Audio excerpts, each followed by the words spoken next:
అందరికీ నా హృదయపూర్వకమైనటువంటి వందనాలు తెలియజేసుకుంటున్నాను. మరి పోయినసారి నేను వచ్చినప్పుడు ఏ వాక్యం చెప్పాను మీకు గుర్తుందండి? ఏ వాక్యం చెప్తున్నాం?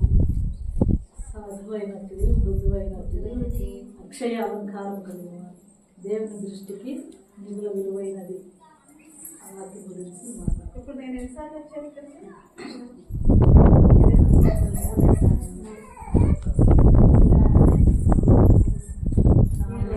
నేను 2 సార్లు చూసా.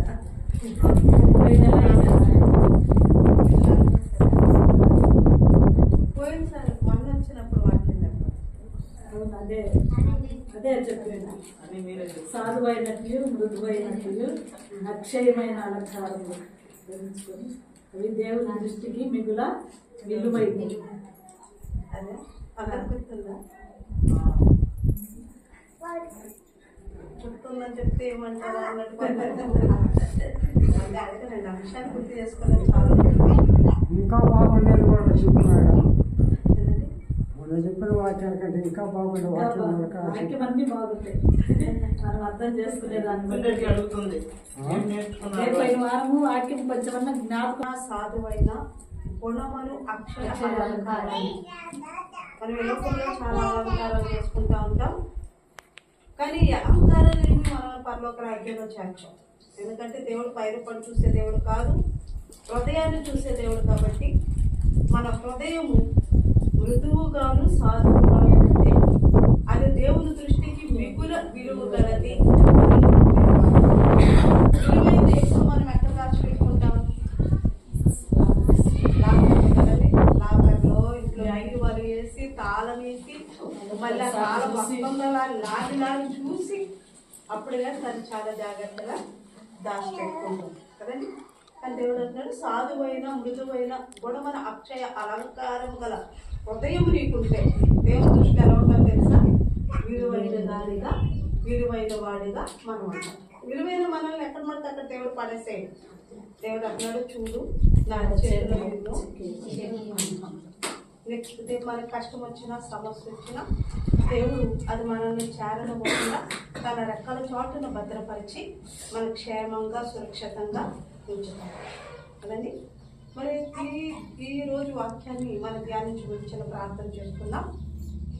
కృపా సత్య సంపూర్ణ సర్వోన్నతమైన దేవాన్ని వందనాలు స్తుతులు స్తోత్రాలు చెల్లిస్తున్నాను తండ్రి. ఈ శుక్రార్థన నా ప్రభా నీ ప్రియబిడ్డల మధ్యకి నన్ను నడిపించిన విధానాన్ని బట్టి నీకు స్తోత్రాలు. మంచి స్వరాలు ఇచ్చారు ప్రభా, నేను స్తుతించడానికి నీ కృప చూపించారు. నేను బిడ్డలకి జనం ఏం మాట్లాడుతున్నారో ఆ మాటలు వినిచుండగా మా హృదయాలను నా ప్రభా నా తండ్రి ఉజ్జీవముతోనూ ఉప్పొంగడానికి సహాయం ఇచ్చేది. శ్రద్ధగా నీ వాక్యాన్ని విని వాక్యాన్ని గ్రహించి నెమరు వేసుకుంటూ మీరు గ్రహించండి. వింటున్న నీ బిడ్డల మీద నీ కృపణించండి. అలాగే నీ బిడ్డల ఎదుట నీ సాక్షిగా నీ వాక్యం పేరిట నిలబడిన నీ దేన దాసురాలని బలిహీనురాలని అల్పురాలని ప్రభా నా నోటి నీ మాట నుంచి నీ బిడ్డలతో మీరు మాట్లాడమని యేసు నామములో అడుగుతున్నాము తండ్రి. ఆమేన్. హల్లెలూయా. హల్లెలూయా. హల్లెలూయా. ఎలా ఉన్నారు అదండి? మరి మన వాక్యం చదువుకుందామా? 2 కొరింథీయుల అపోస్తలుల పౌలు 2 కొరింథీయులకు రాసిన పత్రిక 12వ అధ్యాయం 9వ వచనాన్ని చదువుకుందాం. అపోస్తలుల పౌలు కొరింథీ సంఘానికి రాసిన పత్రిక 12వ అధ్యాయం 9వ వచనం. అందుకు నా కృప నీకు చాలును. అందుకు నా కృప నీకు చాలును. బలహీనత యందు నా శక్తి పరిపూర్ణమగుచున్నదని ఆయన నాతో చెప్పాడు. కాగా క్రీస్తు శక్తి నా మీద నిలిచి ఉండు నిమిత్తము నా మీద నిలిచి ఉండి నిమిత్తము విశేషముగా బలహీనతల యందే బహు సంతోషముగా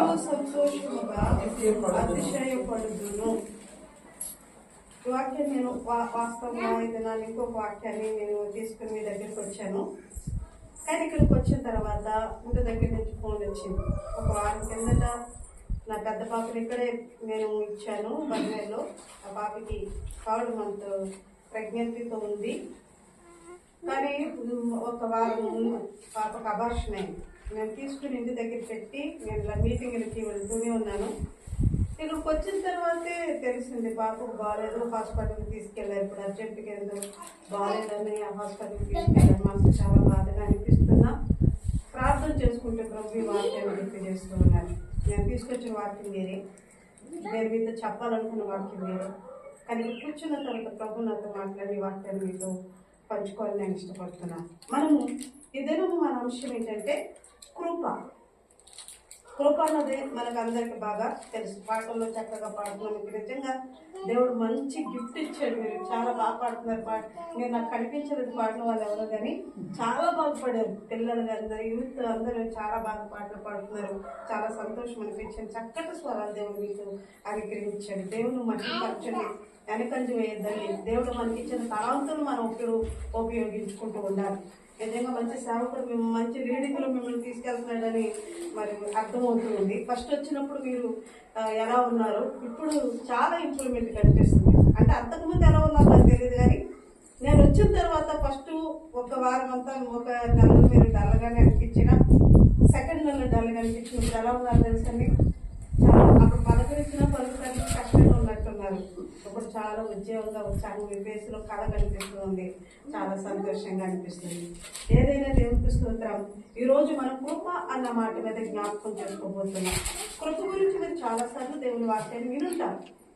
కృప గురించి చాలాసార్లు మీరు తెలుసుకుని ఉంటారు. ఈ దినాన్ని బలహీనులైన నా ద్వారా, అల్పురాలైన నా ద్వారా దేవుడు మీతో ఏం మాట్లాడబోతున్నాడు మరి దేవుని వాక్యం నుంచి కొన్ని మాటలు మనం జ్ఞాపకం చేసుకున్నాం. కృపను గురించి ధ్యానించడం, అసలు కృప అంటే ఏంటి అన్నది మనం తెలుసుకోవాలి. అంతే కదండి? అసలు కృప అంటే ఏంటి అన్నది మనం జ్ఞాపకం చేసుకున్నప్పుడే ఆ కృపను గురించి దేవుని వాక్యంలో చాలాసార్లు పాటలు పాడుతున్నాం.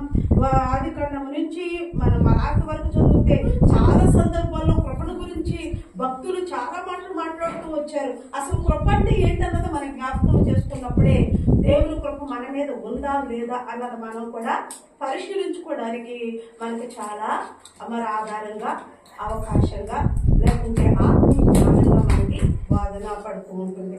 అయితే లేఖనాల్లో మనం జ్ఞాపకం చేసుకున్నది కృపను గురించి ధ్యానించాలి. అసలు కృప అంటే ఏంటి? కృప అంటే మీకు ఏమర్థమవుతుంది? కృప అని దేని గురించి మనం సందర్భాలు మాట్లాడుతూ ఉంటాం అంటే, కృప అంటే దేవుని కటాక్షము, అనుగ్రహము, దయ. ఇంతేకాదు కృప అంటే ఇంకా చెప్పాలనుకుంటే, కృపను గురించి ఇంకా మనం చెప్పాలనుకుంటే, అసమర్థులు ఎడల దేవుడు సమర్థతను కలిగించే శక్తి కృప. అసమర్థత, నేను ఇప్పుడు అసమర్థురాలని, మాట్లాడే ధైర్యం లేదు, భయం, పాటలు పాడాలంటే భయం, వాక్యం చదవాలంటే భయం. అయితే దేవుని కృప ఒకవేళ నా మీద ఉందనుకోండి, నేను ఇప్పుడు వాక్యం చదవగలను, ప్రార్థన చేయగలను, పాటలు పాడగలను. అంటే అసమర్థతుల ఎడల దేవుని కృప వారిని ఏం చేస్తుందో తెలుసా? సమర్థవంతంగా నిలబడుతుంది. అదే దేవుని కృప. ఆ కృపే మనందరినీ దేవుని కుటుంబస్తులుగా చేస్తుంది. ఆ కృపే ఆత్మీయంగా మనల్ని ముందుకు నడిపిస్తుంది. ఆ కృపే మనందరినీ ఇక్కడికి సమావేశం పరిచి దేవుని వాక్యాన్ని ధ్యానించేటట్లుగా మనం చేస్తూ ఉంది. దేవుని కృప లేకపోతే మేము జీవించలేము, దేవుని కాపుదల మనము ఉండలేము.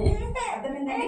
దేవుని కటాక్షము, దయ, అనుగ్రహము. చాలా సందర్భాల్లో వాక్యాలు మనం చదువుతాం. రాజుకి దానియేలు మీద కటాక్షం కలిగింది.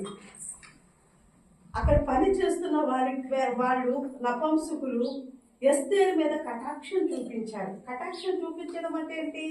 దయ చూపించారు అని. కృప అని వాక్యం మనకి ఆ మత్తయి సువార్త నుంచి మనం జ్ఞాపకం చేసుకుంటూ ఉంటే కృప అన్న పదము చాలా సార్లు మనకి కనిపిస్తుంది. పాత నిబంధనలో కూడా మనకి చాలా సార్లు కనిపిస్తుంది.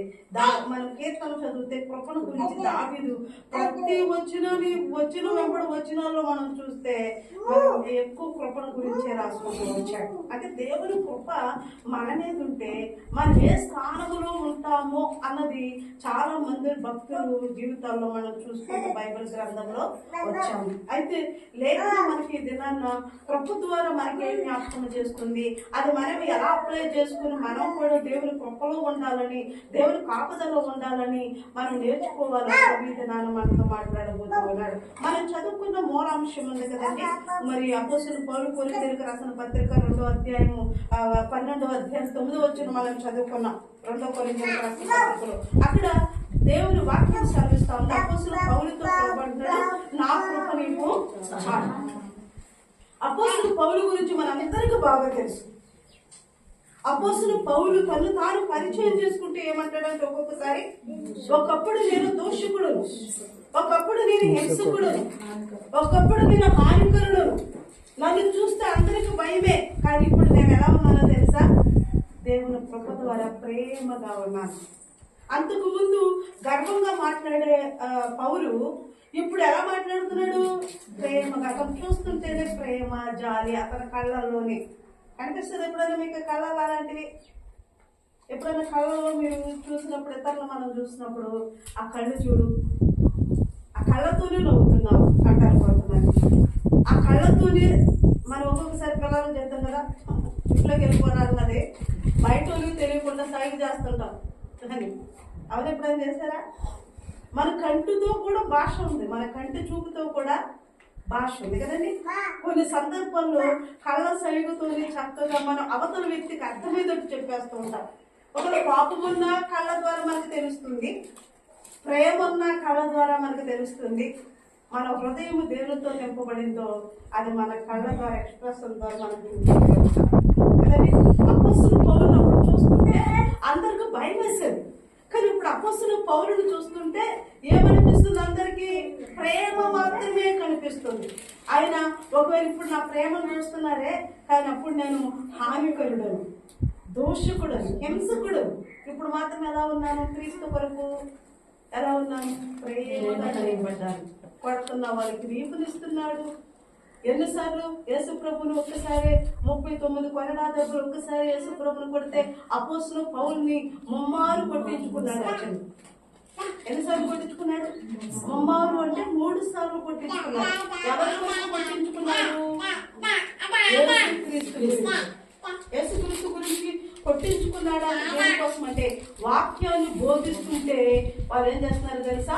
అతన్ని గాయపరుస్తూ, కొరడాలతో కొడుతూ, చంపడానికి రాళ్ళు రువి తన్ని చాలా హింసిస్తున్నా యేసుక్రీస్తు వాక్యాన్ని, సువార్తను ప్రకటించకుండా ఆయన ఆపలేదు. ఆయన ఏమంటున్నాడో తెలుసా? సువార్త ప్రకటించకపోతే నాకు శ్రమ. సువార్త ప్రకటిస్తే శ్రమ వస్తుంది. అక్కడ కొరడాతో కొడుతున్నారు వాళ్ళు. ఆయన సువార్త ప్రకటిస్తుంటే సరసాల్లో వేస్తున్నారు. కానీ నేనేమంటున్నాడు? సువార్త ప్రకటించకపోతేనే శ్రమ. అంటే తాత్కాలికమైన మనుషులు కొడుతున్న దెబ్బలు, లేకపోతే సరసాలలో వేసినట్టు బంధించిన విషయాలు అవేమి క్రీస్తు ప్రేమలో నన్ను ఏర్పరచవు. ఒకవేళ సువార్త ప్రకటించకపోతే నాకు శ్రమ. ఏ శ్రమ అంటే దేవుని కృప నుండి నేను దూరం అయిపోతాను, ప్రేమ నుండి దూరం అయిపోతాను. ఆ ఎడబాటు ఉందో చూడండి, అది నన్ను చాలా బాధిస్తూ ఉంటుంది. కాబట్టి నేను మనుషులను నిందించిన, హింసించిన ఏది క్రీస్తు ప్రేమ నుండి నన్ను వేరుపరచదు అని అపోస్తలుడు పౌలు తన గురించి మీకు పరిచయం చేస్తే నేను మాట చెప్తున్నాను. అంత భక్తి కలిగిన అపోస్తలుడు పౌలుకి ఒక్క బలహీనత ఉందంటండి. ఏ బలహీనత ఉంది? మనం అనుకోవచ్చు కదా, పాస్టర్ గారు స్వస్థత కోసం ప్రార్థన చేస్తుంటే పాస్టర్ గారు అంత ఆరోగ్యవంతుడు అనుకుంటాం మనం కదండి. కానీ వాస్తవంగా చెప్పనండి, స్వస్థత వరం ఉన్న సేవకులు ఎవ్వరూ కూడా ఆరోగ్యంతో ఉండాలి. ఎందుకో తెలుసండి? వారికి ఉన్న బలహీనతను బట్టి, నీకు వచ్చిన బలహీనతను అర్థం చేసుకుని నీ కొరకు ప్రార్థిస్తారు. సమస్యల్లో ఉన్నటువంటి వారు నీ సమస్యను అర్థం చేసుకుని నీ కోసం ప్రార్థిస్తారు. ఏ సమస్య తెలియని వాళ్ళు నీ కష్టమేంటో అర్థం కాదు కాబట్టి మామూలుగా ప్రార్థన చేసి వెళ్ళిపోతూ ఉంటారు కదండి. అపోస్తలుడు పౌలు అనేక మందిని బాగు చేశాడు, రోగుల్ని స్వస్థపరిచాడు. ప్రార్థించుతుంటే చనిపోయిన వారి సహితము లేపబడ్డారు. చనిపోయిన వారి సహితము మరి తిరిగి బ్రతికి మళ్ళా వారి జీవనాన్ని వాళ్ళు గడుపుతూ వచ్చారు. అనేక మంది రోగులు స్వస్థపరిచాడు, దయ్యాలను వెళ్ళగొట్టాడు. కానీ ఆయనకి ఏముందంటే అండి, ఏముందంటే ఒక బలహీనత ఉంది. వాక్యంలో చెప్తుంది, 10 మంది ఏమో కడుపు నొప్పి అని చెప్తున్నారు, కొంతమంది కళ్ళ జుబ్బని చెప్తున్నారు. ఎందుకంటే అపోస్తలుడైన పౌలు కళ్ళు ఎప్పుడు నొప్పుతో కంటి నీరు కారుతూ ఉంటుందని. గలాతీ సంఘాలలో ఒక వ్యక్తి అంటున్నాడు, ఇదిగో వీలైతే మా కళ్ళు తీసి నీకు ఇద్దామనుకున్నాం అని అక్కడ రాయబడి ఉంటే కొంతమంది కళ్ళు జబ్బు అని చెప్తున్నారు. ఒక వాక్యంలో రాయబడింది, ఇదిగో కడుపు జబ్బు నిమిత్తము ద్రాక్షారసం తీసుకున్నాము అంటే కొంతమంది అంటారు అపోస్తలుడైన పౌలుకి కడుపు నొప్పి అని. ఏ జబ్బు అయినా ఏ బలహీనత అయినా ఏదైనా తర్వాత సంఖ్య ప్రభు వాక్యం చెప్తుంది ఆయనకు ఒక బలహీనత ఉంది. అది ఎలా ఉందంటే ఆయనకి ముళ్ళులాగా గుచ్చుకుంటూ ఉందండి. ఎలా గుచ్చుకుంటుందంటండి? ముళ్ళులాగా గుచ్చుకుంటూ ఉంటుంది. మనకి ఏదైనా బలహీనత ఉందంటే మన మైండ్, మన ఆలోచన, మన తలంపులన్నీ ఎక్కడ ఉంటాయి చెప్పండి? బలహీనత ఏదే ఉంటుంది. ఎక్కడ కూర్చున్నా, ఏది తింటున్నా, ఏమి చూస్తున్నా ఆ బలహీనత మీద మన గురి ఉండిపోతూ ఉంటుంది. అయ్యో నాకు ఈ బలహీనత ఉంది, జ్వరం వచ్చిందా, నాకు తలనొప్పి వచ్చిందా, కాలు నొప్పి వచ్చిందా, వీటి మీద మన ఆలోచనలు ఉండిపోతూ ఉంటాయి ఒక్కొక్కసారి. అప్పుడు గౌరవ కూడా బలహీనతుంది. ఆ బలహీనత మాటి మాటికి గుచ్చుతూ అప్పుడు స్వస్థత కోసం ప్రార్థన చేసుకుంటూ వచ్చాడు. ప్రభువా నన్ను స్వస్థపరచు, ప్రభువా నన్ను స్వస్థపరిచి బలహీనత నుండి విడిపించమని ప్రార్థన చేస్తూ ఉంటే ముమ్మారు ప్రార్థన చేస్తున్నా దేవుడు అతనితో మాట్లాడేది ఏమని తెలుసా? నాకు నీకు చాలా. ఒకవేళ మనమైతే ఏమనుకుంటా దేవుడు మాట్లాడుతుంటే అబ్బా ఈ సాతాను దూత యేసునామములో పోవాలి, ఇతనికి వెంటనే ఆరోగ్యం వచ్చేయాలి అని మనం కోరుకుంటూ ఉంటాం, అంతే కదండి. కానీ ప్రభు అంటాడు నా కృప నీకు చాలు అన్నాడు. అంటే దాని అర్థం ఏంటి? ఈ బలహీనత ఎప్పుడు నీ దగ్గర ఆలోచించకు, అప్పుడు మాత్రమే నువ్వు చెప్పిన మాట ఏంటావేమో. నా కృప నీకు చాలు, నా కృప నీకు చాలు అని ఎప్పుడైతే చెప్పాడో అపోస్తలుడైన పౌలు మనస్సులో ఎటువంటి అయ్యో ప్రభు ఎంత ప్రార్థన చేస్తున్నాను, ఎంత స్వస్థత వస్తుంది, ఎంతమందిని బ్రతికించారు కదా, అయినా సరే ఎందుకు ప్రభు నన్ను స్వస్థపరచలేదు, నన్ను స్వస్థపరచకపోతే బలహీనతతో నేను ఇతరులకు దేవుడు స్వస్థపరుస్తాడని ఎలా చెప్పగలడు అని అలాంటి అవిశ్వాసం కూడా చూపించలేదండి. అదే మనం అయితే ప్రభు నువ్వు ఉన్నావా, నా ప్రార్థన వింటున్నావా, నువ్వు నన్ను చూస్తున్నావా, నా ప్రార్థన నిన్ను చేరుతుందా, వెంటనే అపనమ్మకం అల్ప విశ్వాసంతో మాట్లాడేస్తూ ఉంటాం. కానీ అపోస్తలుడైన పౌలు నా కృప నీకు చాలు అని ప్రభు చెప్పిన మాటలు సమర్థించి విశ్వాసంతో ముందుకు వెళ్ళిపోయాడు. కృపల గురించి నేను ఇప్పటివరకు జ్ఞాపకం చేశాను. ఒకవేళ నా జీవితంలో దేవుని కృప ఎలా ఉందో, మీ జీవితంలో దేవుని కృప ఎలా ఉందో ఆ కృపల గురించి దినాన్ని మనం ధ్యానించబోతూ ఉన్నాం. దేవుడు మన మీద ఉంచిన కృపను బట్టే మన జీవితాన్ని దేవుడు నడిపిస్తూ ఉంటాడు. దేవుడు మనల్ని ముందుకు కొనసాగింప చేస్తూ ఉంటాడు. అపోస్తలుడైన పౌలు అతను అంతకుముందు హానికరుడు, హింసకుడు, మరి ఆ దోషకుడు అయినప్పటికీ కూడా అతను రక్షింప చేసుకుని దేవుడు కృపతో నింపి అనేకలు ఎదుట మరి దేవుడు సాక్షిగా వాడుకున్నాడు. అయినా అతనికి బలహీనతుంది. ప్రభుత్వం నా కృప నీకు, అసలు కృపలో ఏముంది, కృపలో ఏ శక్తి ఉంది, అసలు కృప అంటే ఏంటో అర్థాన్ని మనం తెలుసుకున్నాం.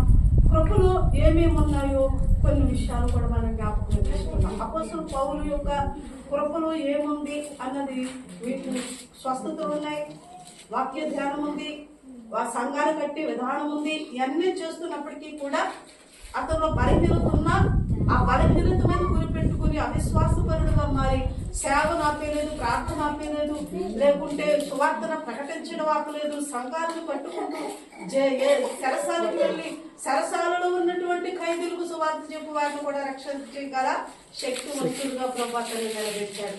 అసమర్థుడుగా ఉన్న అసమర్థుడే కాదండి ఆయన ధనవంతుడు, సకల విద్య ప్రవీణుడు అపోస్తలుడైన పౌలు.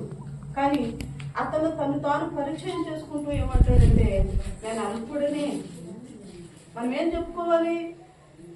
వాక్యంలో ఒక మాట రాయబడింది, మన వాక్యం అంతా బోధించిన తర్వాత, వాక్యం చదువుకున్న తర్వాత, పాటలు పాడిన తర్వాత అంతా జ్ఞానవంతులమైన మనం ఏమనుకోవాలంటండి, నేను అల్పుడను, నాకే జ్ఞానం లేదు, దేవుడిచ్చింది నేను అక్కడ ఎక్కాను. ఒక్కొక్కసారి మనము మంచిగా పాటలు పాడినా, వాద్యాలు వాయించినా, లేకపోతే వాక్యం చెప్పినా ఆటోమేటిక్ గా సాతాను మన ప్రక్కన మనం ఏం చేస్తారు తెలుసా, ధనవంతులుగా మార్చేస్తూ ఉంటారు, గవర్నమెంట్ చేస్తూ ఉంటుంది. అందుకని వాక్యం అంతా, లేకుంటే పాటలంతా, లేకుంటే మ్యూజిక్ ప్లే చేసినంత తర్వాత మనము తగ్గించుకుంటూ ప్రభు సన్నిధిలో నేను అల్పుడును, కేవలం నీ చేతిలో నేను అనుకునే నువ్వు నన్ను ఏం చేసావు తెలుసా, నీ కృపతో నిండి సమర్థవంతుడుగా నన్ను వాడుకున్నావు అని ప్రభు సన్నిధిలో మనము తగ్గించుకుని పరిశీలించుకోవాలని కూడా వాక్యం మనకి సెలవిస్తా ఉంది. కృపను గురించి మనం ధ్యానం చేస్తున్నాం. అసలు కృపలో ఏముంది? కృప మన మీద ఉంటే మనకి ఏమి ఆశీర్వాదాలు దీనులు వస్తాయి, లేకపోతే కృప మనల్ని ఎలా నడిపిస్తుంది, ఏ ఏ సందర్భాల్లో కృప మనల్ని ఏ విధంగా మనకు తోడుగా ఉండి మనల్ని ముందుకు నడిపింపచేస్తుందో కొన్ని విషయాలు మీకు జ్ఞాపకం చేయాలని నేను ఇష్టపడుతున్నాను. మొట్టమొదటిగా మనం చదువుకున్న కీర్తన గ్రంథము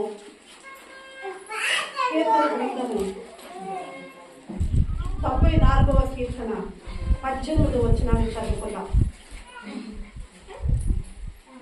కీర్తన గ్రంథము 94వ నేను అనుకునగా నా కాలు జారినని నేను అనుకునగా యెహోవా నీ కృప నన్ను బలపరుచుచున్నది. చాలండి. కృప మన మీద ఉంటే ఎలా ఉంటదంటే మన పరిస్థితి బలహీనముగా ఉన్న దేవుని కృప మనల్ని ఎలా చేస్తుందంటండి, బలవంతులుగా చేస్తుంది. ఎలా చేస్తుందంటండి, మనం ఒక్కొక్కసారి పని చేయమంటే నీరసం వచ్చేస్తుంది, బలహీనం వచ్చేస్తుంది. అన్ని టెక్నిక్స్ కదా మనకి కొన్ని నాకు రాదు. కొంతమంది వచ్చిన టాలెంట్ ఏం చేస్తారండి, రాదు నాకు రాదు అంటే పని చెయ్యడము చెయ్యాలని మనసులో అనిపించట్లేదు, చెయ్యనంటే సోమరుడు అనుకుంటారు. అందుకే మనం ఏమన్నది రాదు కదా. మీ మాట నిన్ను ఒక్కొక్కసారి పరీక్షను పరిచేస్తూ ఉంటుంది, మీ టాలెంట్ని కిందకి లాగేస్తూ ఉంటుంది. మీ టాలెంట్ నువ్వు ప్రూవ్ చేసుకుని ముందుకెళ్ళాలంటే నువ్వు ఎప్పుడు బలహీనంగా ఉన్నా బలవంతుడిగానే కనిపించాలి. ఈ లోక రీతిగా నేను చెప్తున్నా, కానీ వాక్యంలో దేవుని వాక్యం మనకి సెలవిస్తా ఉంది. మనము నిరంతరము బలహీనులకి ఏ బలం కావాలి మనకి? వాక్య రీతిగా ఆత్మీయ బలం. ఏ బలం కావాలండి? ఆత్మీయ బలం కావాలి. ఈ ఆత్మీయ బలం గురించి దినాన్ని మనం జ్ఞాపకం చేసుకుని దేవుని కృప నీ మీద ఉంటే, దేవుని కృప నా మీద ఉంటే, మనం బలహీనముగా ఉన్నా దేవుని కృప మనం ఏం చేస్తుందంటండి, బలపరుస్తుంది. దావీదు అంటున్నాడు, ఇదిగో నా కాలు జారినని నేను అనుకునగా యెహోవా నీ కృప నన్ను బలపరుచుచున్నది. నా కాలు జారిపోయింది, నేను పడిపోయాను, పాపములో శాపములో పడిపోయాను, లేకుంటే మాటల్లో పడిపోయాను, లేకుంటే చూపుల్లో పడిపోయాను, లేకుంటే పరిశుద్ధతలో నుండి పడిపోయాను, ప్రార్థనా జీవితంలో నుండి పడిపోయాను, వాక్య ధ్యానములో నుండి పడిపోయాను, సహవాసములో నుండి పడిపోయాను. ఇలా పడిపోయిన క్షణములో ప్రభు సేవకుడు ద్వారా కానీ వాక్యము ద్వారా కానీ మరలా నిన్ను బలపరిచి ఎక్కడ తీసుకొస్తారు తెలుసా? ఎక్కడ తీసుకొస్తాడండి? సహవాసంలోనికి, ప్రార్థనా జీవితంలోనికి, వాక్య ధ్యానములోనికి. వెనకబడిపోయిన నీకు మరలా ఎక్కడ తీసుకొస్తుంది? మొదటి స్థానంలోనికి తీసుకొస్తూ ఉంటుంది.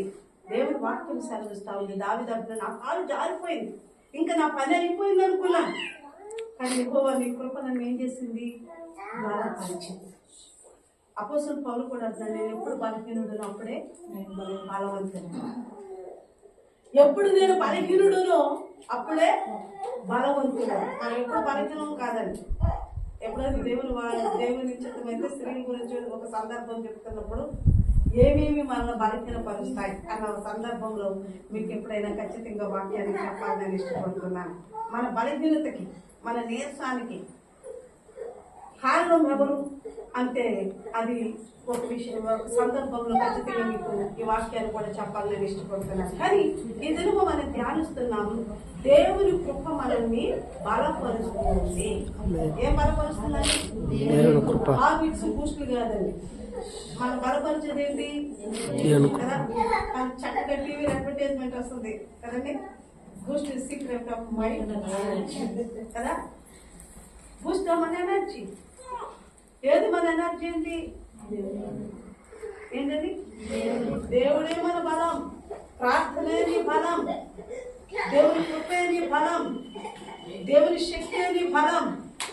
దేవుడు నీ పక్షాన ఉంటే 1000 మంది కన్నా శక్తివంతురాలుగా ప్రభు వాక్యం ప్రభు మన పక్షాన ఉన్నది ఎవరు?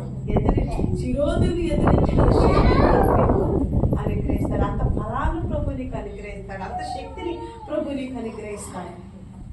అంటే ప్రభు నా పక్షాన ఉన్నాడని ఎదురోళ్ళు నేను ఎప్పుడు ఫైట్ చేసేది ఆ బలం గురించి ఏం చెప్పట్లేదండి. శోధనలు జయించే శక్తి, శోధనలు ఎదిరించే బలం. అంటే పక్కింటోళ్ళు ఎదురింటోళ్ళ మీద ఫ్రెండ్స్ మీద ఫైట్ చేసుకునేది కాదు. అదే బలం, అది శారీరక బలం కదండి. అప్పుడప్పుడు మనం చూపిస్తాం ఈ శరీర బలం కాదు. ఈ బలమును ఆధారం చేసుకున్న వారు అనేక మంది మట్టిలో కలిసిపోయారు. ఆత్మీయ బలముతో ఉన్నటువంటి వాళ్ళు ఎక్కడున్నారో తెలుసా? ప్రభుతో కలిసి పరలోక రాజ్యంలో. మన ప్రయాసం అంతా చాలాసార్లు చెప్పాను, మన ప్రయాసం అంతా ఏంటి? క్రీస్తుతో కూడా మనము పరలోక రాజ్యంలో సంతోషించాలన్నదే మన ప్రయాసం.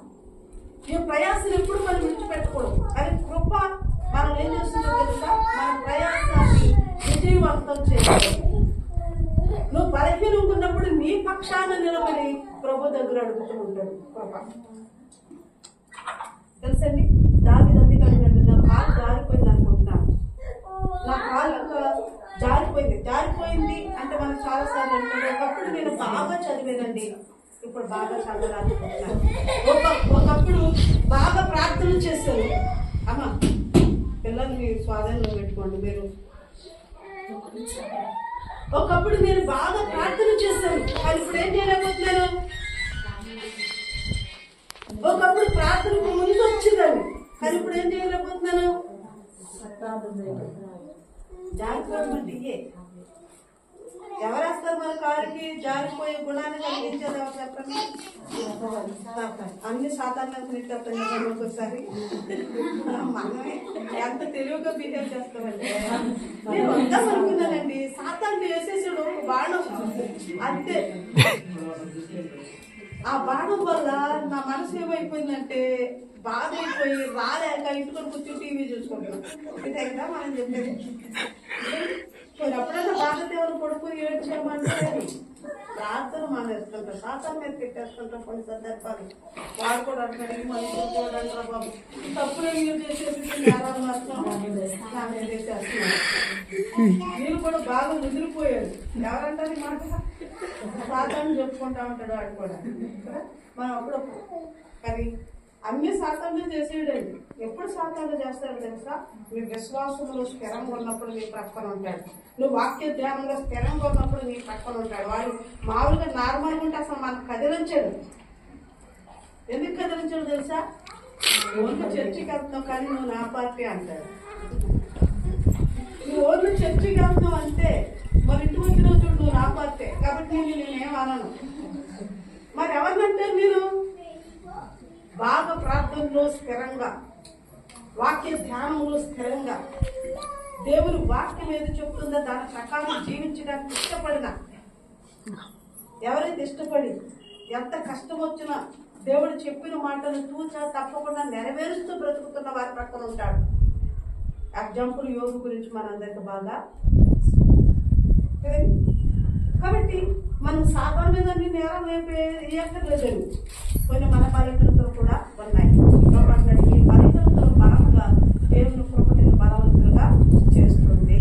దేవుని కృప మన మీద ఉండినట్లుగా ఉదయకాలం మనం లేవగానే ప్రార్థన చేసుకుంటున్నాం. ప్రభా ఈ ఉదయకాలం నీ కృపతో నన్ను నింపు, ఈ ఉదయకాలంలో నీ కృపతో నన్ను మరలా సాయంత్రం నేను పడకగా చేరేంత వరకు నీ కృపతో నన్ను నింపు ప్రభు అని మనము ఖచ్చితంగా ఉదయకాలంలో మనము ప్రార్థన చేసుకోవాల్సిన వారమైనా.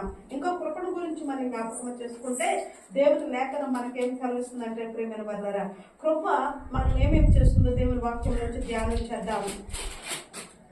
లోకస్వార్త 4:14 చదువుకున్నాం. దేవుని కృప మనం ఎలా బలపరుస్తుంది, ఏ సందర్భంలో బలపరుస్తుంది అన్నది మీకు జ్ఞాపకం చేయాలని చదువుకుందాం. లోకస్వార్త 4:14 వచ్చిన అప్పుడు యేసు ఆత్మ బలముతో చాలు. ఇక్కడ యేసు ప్రభు ఏ బలం కలిగి ఉన్నాడంటండి? ఆత్మ బలము. శరీర బలమా? శరీరం బలం తెచ్చుకోవడానికి చాలా మంది ఉదయం వేసినందుకు మొదలుకొని సాయంత్రం వరకు ఉదయాన్ని ఎక్సర్సైజ్లోనే ఎక్కడికి వెళ్తున్నారు వాళ్ళు ఎక్సర్సైజ్ చేయడానికి? దానికి పేరు పెట్టారు, ఇంత పేరు రావట్లేదు. జిమ్, ఎల్లి కండలు, 6 ప్యాక్ అన్నీ తెచ్చుకుంటున్నారు. చాలా మంది అనుకున్నారు జిమ్కి వెళ్తే ఆరోగ్యం ఉంటుంది, బలం ఉంటుంది అని. జిమ్కి వెళ్ళి చాలా మంది చనిపోవడం మన కళ్ళ ముందు మనం చూస్తాం కదండి. గౌతమ్ రెడ్డి గారు ఎంత బలవంతులు, ఆత్మకూరు నియోజకవర్గానికి ఎమ్మెల్యే ఉన్నాయి కదండి. ఒక సినిమా హీరో చాలా బలవంతులుగా ఉన్నాడు, ఎక్సర్సైజ్ చేసుకుంటా రెప్పపాటున వెళ్ళిపోయాడు. నువ్వు ఆరోగ్యవంతుడిగా ఉండడానికి ఎక్సర్సైజులు నీకు బలం కాదు. ఏంటి నీ బలం అంటే దేవుని వాక్యమే నీ బలం. ఆత్మీయ బలం కలిగి ఉండాలి మనం. ఏ బలం కలిగి ఉండాలంటే ఆత్మీయ బలం. యేసు ప్రభు 40 దినాలు ఉపవాసం ఉండి శరీరం ఏమో నీరసమైపోయింది, ఆత్మ మాత్రం ఎలా ఉందంటే బలము. శరీరం ఏమో నీరసమైపోయింది. అందుకే సాతానుడు వచ్చి శరీరం దగ్గరకు వచ్చి శరీరాన్ని శోధిస్తాడు. నడుచుకు రాళ్ళు రొట్టెలు అయిందంటే తిను, నువ్వు ఆ యెరూషలేము వెళ్ళలేవు. అడుగు తీసి అడిగేయడానికి కూడా నీకు శక్తి లేదు. ఎందుకంటే రాత్రి పగలు కూడా నువ్వు ఉపవాసం ఉన్నావని చెప్తే అంటున్నాడు మనుషుడు రొట్టె వల్ల జీవించాడు. దేని వల్ల జీవిస్తాడంటే దేవుని నోట నుండి మాట వల్ల జీవిస్తాడు. చాలా మంది వైద్యము అందరూ చనిపోయారు, చాలా మంది వైద్యము లేకపోయినా చక్కగా బ్రతికారు. కొంతమంది వైద్యము మెరుగైన వైద్యము అందుకుని కూడా చనిపోయారు. కరోనా టైంలో చూడండి కదండి, కరోనా టైంలో కరోనా వచ్చిందంతా ఎవరికి వచ్చింది చెప్పండి? ధనవంతులకి, డబ్బులు బాగా కట్టగా సంపాదించుకోవడానికి బాగా కరోనా వచ్చింది. మనలాంటి వరకు కరోనా వచ్చినా ఎట్లేం కాదు, రాలేదు. మాకు జలుబు చేసి కరోనా అంటారు కానీ మన ఇంట్లో నుండి క్షేమం అన్నాం. డబ్బున్న వాళ్ళు కరోనాని ప్రాణం బ్రతికించుకోవడానికి హాస్పిటల్కి వెళ్ళి ప్రాణాలు పోగొట్టుకున్నారు. ఎక్కువ ధనవంతులే చనిపోయారు, డబ్బున్న వాళ్ళే కరోనాలో చనిపోయారు. భిక్షం ఎత్తుకుంటూ కాలువలు చేస్తున్నా అలాంటి వరకే కరోనా రాలేదు. ఎందుకంటే వాళ్ళకి డబ్బులు లేవు కాబట్టి. అంటే కరోనా చాలా కాస్ట్లీ జబ్బు అనమాట కదండి, ధనవంతులకు మాత్రమే వచ్చింది. ఇలా బలహీనతలో నుండి, శరీర బలహీనతలో నుండి కాపాడగలిగేది ఏంటో తెలుసా మనల్ని? దేవుని కృప. ధనం ఉన్నటువంటి ఆ దినాల్లో కరోనా టైంలో హాస్పిటల్కి వెళ్తున్నప్పుడు డాక్టర్స్ అడిగేవారు నీకేముంది అని. అదేమో నాకు కరోనా జబ్బు ఉందా? అది కాదు నేను అడిగేది, నీకేముంది? బ్యాంక్ బ్యాలెన్స్ ఉంది, 20 సవర్ల బంగారం ఉంది, 10 ఎకరాల పొలం ఉందా? అది ఇప్పుడు హాస్పిటల్లో అదంతా అందజేసరికి నేను పంపిస్తాను. డాక్టర్లు చాలా బాగుపడ్డారు అప్పుడు. కానీ నేను ఎందుకు చెప్తున్నానంటే మన శరీరానికి సంబంధించిన బలం కాదు, కృప అనుగ్రహించేది. దేనికి బలమును? ఆత్మీయ బలం. యేసు ప్రభు 40 దినాలు ఉపవాసం ఉంది, శరీరం అంతా నీరసం అయిపోయి అడుగు లేని పరిస్థితుల్లో ఉంటే సాతాను వచ్చి శోధించిన యేసు ప్రభు యెరూషలేము ఎలా వెళ్తున్నాడంటే ఆత్మ బలం కలిగి వెళ్తున్నాడు. ఒకవేళ మన శరీరం ఒక్కొక్క నీరసం అయిపోద్ది. మరి ఆదివారం చర్చకు వస్తారో లేదు నాకు తెలియదు, కానీ మేమైతే మంచి అదను టిఫిన్ తినం. ఆరాధన వేసరికి 2 అవుతుంది, ఆరాధన 2:30 కూడా అవుతుంది ఒక్కొక్కసారి. అప్పటి వరకు మేము ఏమి తీసుకోం, ఉదయం మాత్రం కొంచెం పాలు తాగుతాం, ఆ నుంచి మేము ఏం తీసుకోం. అప్పటికే నీరసం అనిపించేస్తుంది. నేను కదా నా పిల్లలకు కూడా ఏం పెట్టాం, అయినా సరే నా పిల్లలు ఖచ్చితంగా ఉండాలి. ఎన్నోసార్లు నీరసం వచ్చేస్తుందని చెప్పిన, కానీ ఆదివారం మాత్రం దేవుని బలాన్ని మనం పోసుకోవాలంటే ఖచ్చితంగా మనం శరీరాన్ని మనం ఏం చేసుకోవాలి? నన్ను పోసుకుంటూ ఉండాలి. దావీదు తన శారీరకమైనటువంటి కాలు జారిపోతూ ఉంటే ఆత్మదేవుడు తన కృపను పంపించి అతను నిలబెట్టి బండ మీద నిలిపాడటండి. దేని మీద నిలబెట్టాడు? ఒక్కొక్కసారి శారీరకంగా మనం జారిపోము, మనసులో జారిపోతూ ఉంటాం. ఆలోచన మన ట్రాక్ తప్పిస్తూ ఉంటాయి, తలంపులు మనల్ని అది బాగుంది తెచ్చుకున్నాం, యూట్యూబ్లు నాకంటే బాగున్నారు, లేకుంటే వీళ్ళు అది చేస్తున్నారు. ఎక్కడ వస్తుంది ఇది? ఆలోచనలోంచి జార కొట్టేస్తూ ఉంటారు. దావీదు కూడా ఆలోచనలోనే జారిపోతూ ఉంటే ప్రభు కృప అతను ఏం చేస్తుందో తెలుసా? ఎక్కడికి తీసుకొచ్చిందంటే బండ అనకేంటి? క్రీస్తు వాక్యం చెప్తుంది. దేని మీదకి తీసుకొచ్చింది? జారిపోయిన కాలుని క్రీస్తు బండ మీదకి తీసుకొచ్చింది. సంఘంలో చేర్చబడిన నేను కూడా ఆలోచనతో అనేక సార్లు జారిపోతూ ఉంటాం, తలంపుల్లో జారిపోతాం, మాటల్లో జారిపోతాం.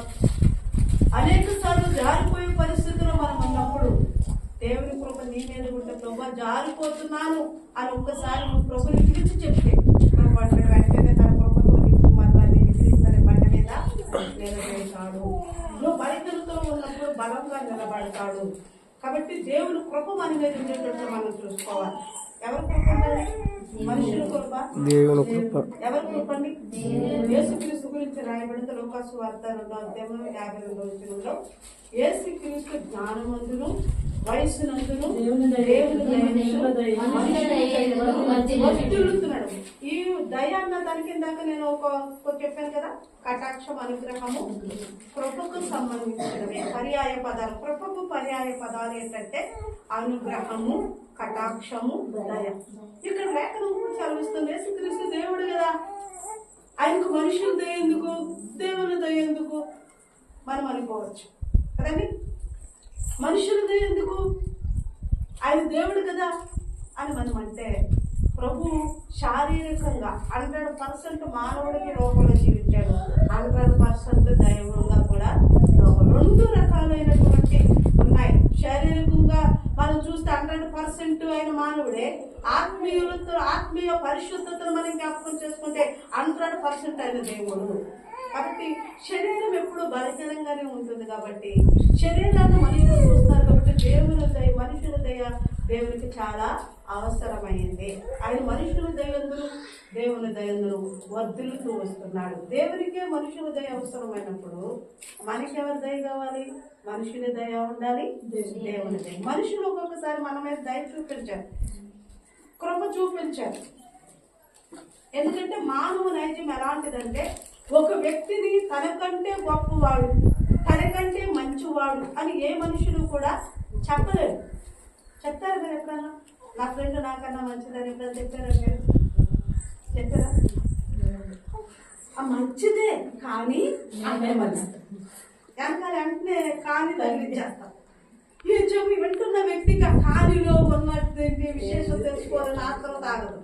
రేపు చెప్తానంటే రాత్రి వస్తుందని మనకి ఏంటో చెప్పాలి. కానీ అంటే ఏంటి, కానీ ఏంటంటే కొన్ని సందర్భాల్లో ఆమె ఇలా చేస్తుంది, ఇలా చేస్తుంది అని మైనస్ చూపిస్తుంటాం మనం. మంచిదే నా ఫ్రెండ్, లేదంటే మా అక్క మంచిదే, మా తమ్ముడు మంచోడే, మా మామ మంచిదే, మా అక్క మంచిదే. కానీ కానిలోనే అసలు ఉంది మనకి స్టోరీ. ఆ కాని స్టోరీని 2 రోజులైనా చెప్తాం మనం కదండి. ఎప్పుడు ఒక వ్యక్తి కంటే మనం గొప్పవారు మనం ఎప్పుడు చెప్పుకోలేము.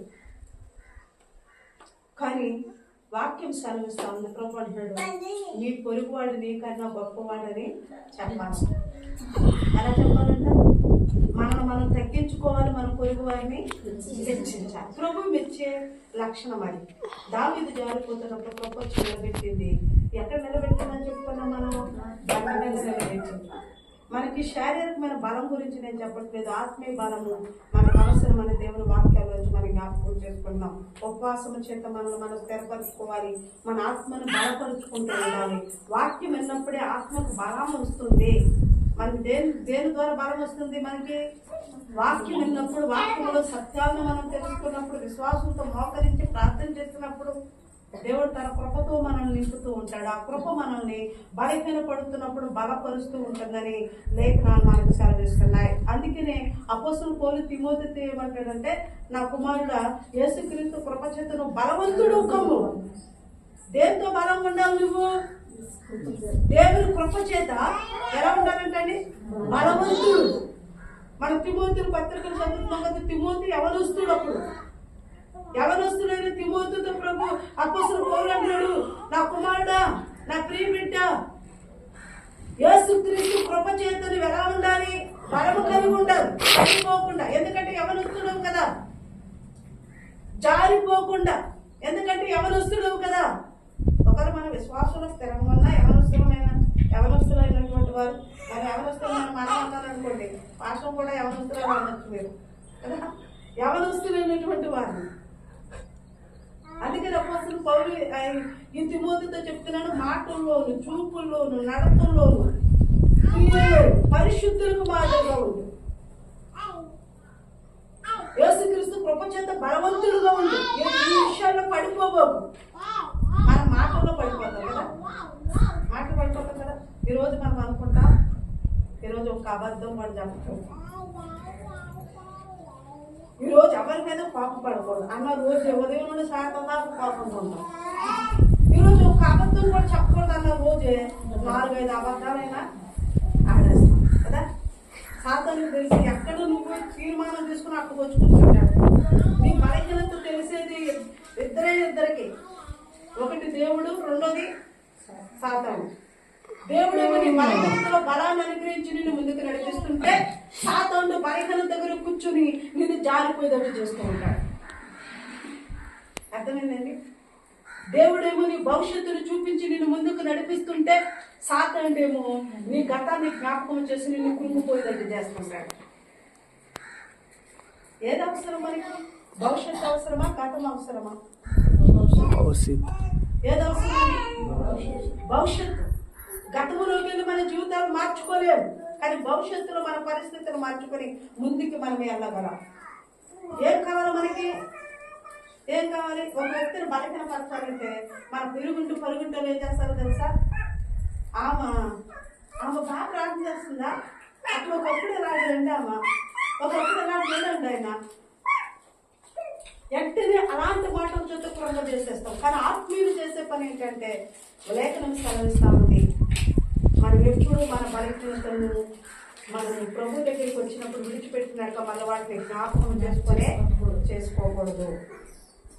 క్రీస్తులో మనం పరిశుద్ధులు, క్రీస్తులో మనం పవిత్రులు, క్రీస్తు రక్తం మనం పరిశుద్ధ పనిచేసింది. ముందుకు వెళ్ళిపోతూ ఉన్నాం మనం. కాబట్టి వెనకున్న వాటిని మర్చిపోవాలి, ముందున్న వాటి కొరకే వేగులు పడాలి. అందుకే అపోస్తలుడు తిమోతితో చెప్తారు, యేసుక్రీస్తు కృప చేత నువ్వు బలవంతుడుగా, ఒకరెవరన్నా నిన్ను ఇలా జారిపోతావు, యవనస్తులు కదా పడిపోతావు అంటే వాళ్ళ మాట నువ్వు తీసుకోవద్దు. దేవుని వైపు చూడు. దానికి కూడా అదే అంటాడు, నా కాలు జారిపోయిందని నేను అనుకున్నాను, కానీ దేవుని కృప ఏం చేస్తుంది, నన్ను బలపరిచి క్రీస్తునే బండ మీద నిలబెట్టింది. ఒక్కొక్కసారి మన ఆలోచనలు కూడా పాడైపోతూ ఉంటాయి, తలంపులు పాడైపోతూ ఉంటాయి. మనకి ఏదైతే మంచిది కదా ఆలోచన సాతాను మనకు కలిగిస్తూ ఉంటాడు. అప్పుడు వెంటనే అబ్బాయినో ఇలా చేయకూడదు, ఇలా ఉండకూడదు, నేను ఎక్కువ వాక్యం చేసుకుని ప్రార్థన చేసుకోవాలనిపిస్తుంది. ఈ మాటలు ఎవరు జ్ఞాపకం చేస్తారు నీకు? పరిశుద్ధాత్మ దేవుడే తన కృప చేత నీకు జ్ఞాపకం చేస్తే సాతాను అంటాడు, నువ్వు యవనస్తులు కదా ఈ ఆలోచనతో ఇలా ఉండు, నీ ఫ్రెండ్స్ తో ఎలా తిరిగి తాగుతున్నారు, నీ ఫ్రెండ్స్ తో ఇలా ఉన్నారే అని చక్కగా సాతాను మనం చెప్పుకుంటాడు. మనం ఏం కోరుకుంటాం? ఎంజాయ్మెంట్ కోరుకుంటాం, అదేనా?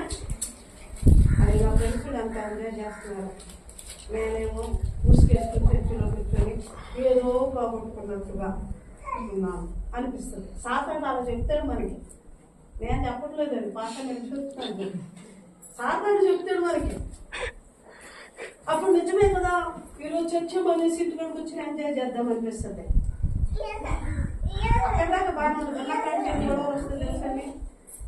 ఆడ అనుక్షణం మనల్ని జారిపోయేటట్టు చేస్తూ మనం శాపంలో పడేస్తూ ఉంటాడు. కానీ దేవుని కృప నీ మీద ఉంటే వాక్యం ద్వారా నీతో మాట్లాడి స్థిరపరిచి బండ మీద నిలబెట్టి నీ ఆత్మ బలము కలిగిన వ్యక్తిగా చేసి క్రీస్తు అనే బండ మీద స్థిర నివాసం చేసేటట్లుగా ప్రభు చూస్తారు. కాబట్టి మీ జీవితాన్ని యేసు క్రీస్తు కృపతో బలవంతులు చేసుకోవడానికి వాక్యం ఎక్కువగా ధ్యానించాలని వాక్యం పేరు మీకు తెలియజేస్తున్నాం. 2 విషయాల్లో మనం జ్ఞాపకం చేసుకున్నాం. కీర్తన గ్రంథము 90వ కీర్తన 14వ వచనాన్ని మనం జ్ఞాపకం చేసుకున్నాం. కీర్తన గ్రంథం 90వ కీర్తన 14వ వచనం. నీ కృపతో మమ్మల్ని తృప్తిపరచు. ఏమన్నా తెలుసండి? కృపలో 2వ పాయింట్ తెలుసా? మొదటిది మనం నేర్చుకున్నాం, కృప వల్ల మనకు బలం కలుగుతుంది. ఇప్పుడు కృప వల్ల మనకేం కలుగుతుందంట? తృప్తి. ఏం కలుగుతుంది? తృప్తి అంటే తృప్తి అది మనం ఎప్పుడు మాట్లాడతాం? తృప్తి అంటే ఏంటి? అనుకున్నది మనకు జరిగినప్పుడు అమ్మయ్యా ఈరోజు కడుపు గంటగా ఈరోజు చికెన్ తినాలనిపించింది, తినేసాను, తృప్తిగా ఉంది నాకు. అంతేనా? అంతే కదండి. తృప్తి దేని చూసి తృప్తి పడతావు?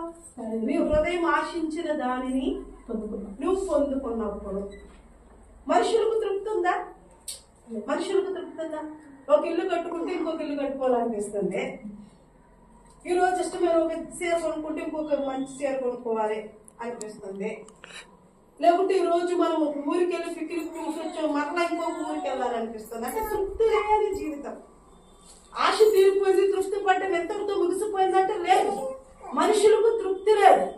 కోరిక వెంబడి కోరిక, మరి ఆశ వెంబడి ఆశ మనం వచ్చి తృప్తి లేకుండా మనం చేస్తుంది. కానీ వాక్యం ఏమని సెలవిస్తుందంటే, యెహోవా నీ కృప నన్ను ఉదయముని, ఎప్పుడంటే ఉదయముని నీ కృప నన్ను ఏం చేస్తుంది? దేని చేత తృప్తి పరుస్తుంది? దేవుని వాక్యము ద్వారా, ప్రార్థన ద్వారా. ఉదయం లేచి నువ్వు ఏం చేస్తున్నావు? లేవంగానే తలగీరుకొని వెళ్ళిపోతున్నావా? కొంతమంది అదే కదండి, లేవంగానే తలగీరుకొని. కొంతమందికి అయితే మమ్మీ టీ తీసుకురా, కాఫీ తీసుకురా. కొంతమంది లేవంగానే ఫోటోలు ఇలా చూసుకుని వెళ్తాం, వేసి వెళ్ళిపోయి. అయ్యా మన జీవితాలు మార్చేది లేవంగానే మనం చేయవలసిన పని ఏంటండి? వాక్యాన్ని ధ్యానం చేయాలి.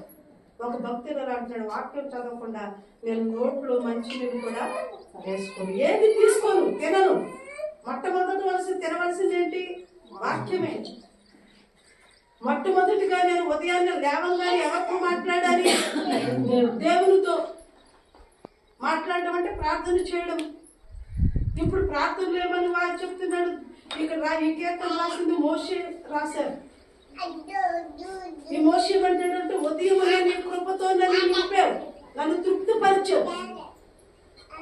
ఈ లోకంలో తృప్తి లేని జీవితాలు గడుపుతున్నామేమో, కానీ ప్రభు కృప చేత మనం తృప్తిపరచబడాలి. ప్రార్థనా జీవితంలో తృప్తిపరచబడాలి. ప్రార్థనా జీవితం నీలో ఉందనుకోండి, ఈ జీవితం నాకు చాలు, ఇలా సన్నిధిలో ఉన్నాను కదా, ఇంకా నాకు ఏం అక్కర్లా, ఈ జీవితమే నాకు చాలా అనిపిస్తూ ఉంటుంది. ఏదున్నా లేకపోయినా తృప్తిగా బ్రతుకుతాం. హబక్కు కంటాడు 3వ అధ్యాయం ఆఖరి వచనంలో, శాలల్లో పశువులు లేకపోయినా, పొలంలో పంట లేకపోయినా, ద్రాక్ష చెట్లు కాయలు కాయకపోయినా, అంజూరు చెట్లు కాయలు కాయకపోయినా నేను యెహోవా యందు ఆనందిస్తున్నాను. ఎవరు ఎంత ఆనందిస్తున్నారంటే, ఎందుకు ఆనందం వచ్చింది? ఇదో తృప్తి. ఎప్పుడు వస్తుంది మనకు తృప్తి అంటే, మన హృదయం ఆనందంతో నింపబడినప్పుడు మాత్రమే తృప్తిగా మనం జీవిస్తాం. దేవుని కృపతో నింపబడితే నీ జీవితం ఎలా ఉంటుందో తెలుసా? తృప్తిగా ఉంటుంది. నాకు అది లేదు, నాకు ఇది లేదన్న బాధ మనకు ఉండదు. అయ్యో ఈరోజు ప్రార్థన చేసుకోలేకపోయానే అన్న బాధ ఉంటుంది. ఈరోజు వాక్యం చదవలేకపోయానే అని బాధ ఉంటుంది. ప్రభు మనం ఏదో తిరిగి తాగేసి ఇల్లు కట్టుకోమని మనం చేయలేదండి, కలుగు చేయలేదు. దేనికోసం కలుగు చేశారు మనల్ని? ప్రభుని స్తుతించడానికి, ప్రభుని ఘనపరచడానికి. దేనికోసం సృష్టించాడండి మనల్ని? దేనికోసం సృష్టించాడు? ఆయన సృష్టించడానికి. బాగా చదువుకుని, ఉద్యోగం చేసి, ఇల్లు కట్టుకుని, కారు కొనుక్కొని అందరితో శభాష్ అనిపించుకోవడానిక? ప్రభుని స్తుతించడానికి. అందుకని ప్రభు అంటున్నాడు, ఆకాశం ఆలోకించి భూమి జొవియకు, నేను పిల్లల్ని పెంచి పెద్ద చేశాను. యెషయా గ్రంథము 1:2 మాట ఉంటుంది. కానీ వాళ్ళు ఏం చేస్తున్నారు? నా మీద తృప్తి లేకుండా బ్రతుకుతున్నారు. ఎంతేమో తన కామందిని ఎరుగుతుంది, గాడిదేమో సొంత వాళ్ళు ఎరుగుతుంది. నా పిల్లలకు మాత్రం ఏమి లేదంటండి, తెలివి లేదా? మనకి తెలివి లేదా? నాకన్నా జ్ఞానం ఉందని ఇంకా అంటారు. అవునా కదండి? ఇలా అంటారు. మీరు ఎప్పుడన్నా అన్నారా? నేను చాలా జ్ఞానవంతురాలి, చదివాను అని కొన్ని మర్చిపోయినా అంతే. నాకు చాలా జ్ఞానం ఉంది. నేనేమైనా పిచ్చిదాన్నా, పిచ్చివాడినా కాదు, జ్ఞానం ఉంది. కానీ ఏ జ్ఞానం లేదు మనకి? నేను సృష్టించిన సృష్టికర్త అనేటువంటి సజీవుడైన దేవుని సన్నిధికి వచ్చే జ్ఞానం లేదు. ఆయనే నన్ను కలుగు చేశాడు అని తెలుసుకునే జ్ఞానం లేదు. ఈ మధ్యలో అంతా వినాయక చవితి జరిగింది కదండి. మా చర్చిలో ఒక ఆయన ఉన్నారు, ఇంటర్మీడియట్ సెకండ్ ఇయర్ చేస్తున్నాడు. ఇక్కడికి వచ్చేదేమో ఆయన అంత ప్రార్థన కొద్ది ఎవరు ఉండరు. ఈ 4 రోజులు వినాయక చవితులు ఆడో చీర కట్టుకొని వాడు వేసిన డాన్స్ ఒక్కొక్క వీడియో నాకు పెడుతున్నారు అందరూ. ఆడేసి డాన్స్ చూసి నేను ఊరిపోయి కన్నీరు కలుస్తున్నా ఇంట్లో కూర్చొని. అయ్యో ప్రభా, చిన్నప్పటి నుంచి 2 సంవత్సరాలప్పటి నుంచి చర్చిలోనే ఉన్నాడు, కానీ ఇప్పుడు ఎక్కడున్నాడు? చీర కట్టుకొని చావరం వేసుకున్నాడు, ఇల్లు పువ్వులు పెట్టాడు. ఆడేసి డాన్స్ చూస్తే కళ్ళు తిరిగి సరిపోయింది. అంత డాన్స్ చాలా బాధ అనిపించింది. ప్రభు నీ పట్ల ఒక ప్రణాళిక కలిగి ఉన్నాడు, అందుకే తన కృప చూపించాడు, ప్రేమ చేత తన ప్రాణాన్ని పెట్టాడు. నేను పరిశుద్ధపరిచి కాముందు స్థలంలోకి తీసుకెళ్లాలని ప్రభు ఇష్టపడుతుంటే మేమేమో శరీర బలహీనతలతో లోకం వైపు పాపం వైపు పరిగెడుతూ శాపగ్రస్తమైన జీవితంలోనికి జారిపోతుంటే ప్రభు చూసేమంటాడు, నా పిల్లలకి ఇంకా తెలియలేదు. ఎద్దు ఉదయం నుండి సాయంత్రం దాకా వేసి మధ్య చక్కగా ఇంటికి వచ్చేస్తుంది. కాకులు పక్షులేమో ఉదయం వేసి ఆహారానికి వెళ్ళి మళ్ళీ చక్కగా ఇంటికి వచ్చేస్తున్నాయి తన గూడికి. కానీ మనకేం లేదండి. అయ్యో పాస్టర్ గారు, మేము కాలేజీకి వెళ్ళినా ఇంటికి వస్తలేదా, పొలంకి వెళ్ళినా మా ఇంటికి వస్తున్నాం కదా, మీరేంటి మాకు తెలివి లేదంటారు, మా ఇల్లు మర్చిపోతున్నాం అనుకోవచ్చు. అవి మనకంటే ముందుగా తయారుకుంటే కిచకిచ అని ప్రభుత్వం స్థుతిస్తున్నాయి. మనమైతే గుండ్రు కొడుకుని గుండ్రు పెద్దలు నిద్రపోతున్నాం. ఎక్కడికి రావాలి మన మధ్యాహ్నాన్ని? ప్రభు సన్నిధికి రావాలి కదండి. ఎక్కడికి రావాలి మనం? దేవగానం ముందు మోసండి ప్రభు. రాత్రి అంతా నిద్రపోయాను క్షేమంగా. ఎవరు నిన్ను నిద్ర లేపింది? ఎవరు నిన్ను తన కృప చేత నింపి నువ్వు నిద్రపోతుంటే కళ్ళు రెప్పైనా ముయ్యకుండా ఆయన కొరకక నిద్రపోక నిన్ను కాచి కాపాడుతున్నది ఎవరు? ఉదయాన్నే నువ్వు ఎంతో గాఢ నిద్రలో ఉన్న టక్కన మెరుగు వచ్చి నాకు ఆ టక్కన మెరుగు రావడానికి నిన్ను లేపిన వ్యక్తి ఎవరు? ఎవరండి? ప్రార్థన చేస్తాం కదా, ప్రభు నా చుట్టూ కంచి వేయ్యా, సేవ కూడా దొరకకూడదు. ఇలాగే కదా మన ప్రార్థన. నీ దూతల్ని నా చుట్టూ పెట్టేయా. ఎందుకని? మనం ఏమైనా కష్టపడ్డాం ప్రభు కోసం, ప్రార్థన చేసామా? కానీ నిద్రపోయేటప్పుడు మళ్ళీ ఏమైనా వస్తాయో దేని కావాలని మనం నా చుట్టూ దూతల నుంచి ప్రభు. ప్రార్థనలు అయితే శ్రమ వచ్చినప్పుడు ప్రభుని జ్ఞాపకం చేసుకుంటాం, సంతోషం వచ్చినప్పుడు ప్రభుని మనము మర్చిపోతున్నాం. ప్రభు లేకుండా అడుగుతుంది. మోషే అంటున్నాడు, ఉదయం నీ కృపతో తృప్తిపరచు. ఈ ఉదయం మనకు లేక పెద్ద సమస్య ఏంటో తెలుసా? ఏం వంట చేసుకోవాలి కదా. ఈ సమస్యతో ఆడవాళ్ళు లభిస్తారు. ఈ సమస్యతోనే రోజు ఏం కూర చేయాలన్న సమస్యతోనే ప్రారంభమవుతుంది మనకు దినం. కానీ ఈ మోషే గారు అంటున్న విషయం, నీ కృపతో నింపు, నీ కృపతో తృప్తి పరచు.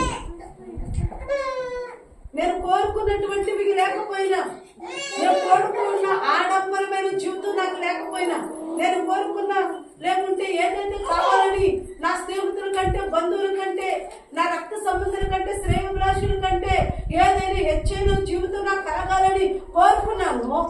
ఆ కోరుకున్న జీవితం నా లేకపోయినా నీ కృప నాతో ఉంటే నాకేముంటుంది? తృప్తి ఉంటుంది. తృప్తి కలిగిన జీవితం కావాలన్నమాట. దేనితో తృప్తి అంటే దేవుని వాక్యం చేత కృపతోనే, ప్రార్థనతోనే మనం తృప్తిగా బ్రతకగలము. లోకములు ఇళ్ళు, ఆస్తులు, అంతస్తులు మనకు తృప్తినివ్వవు.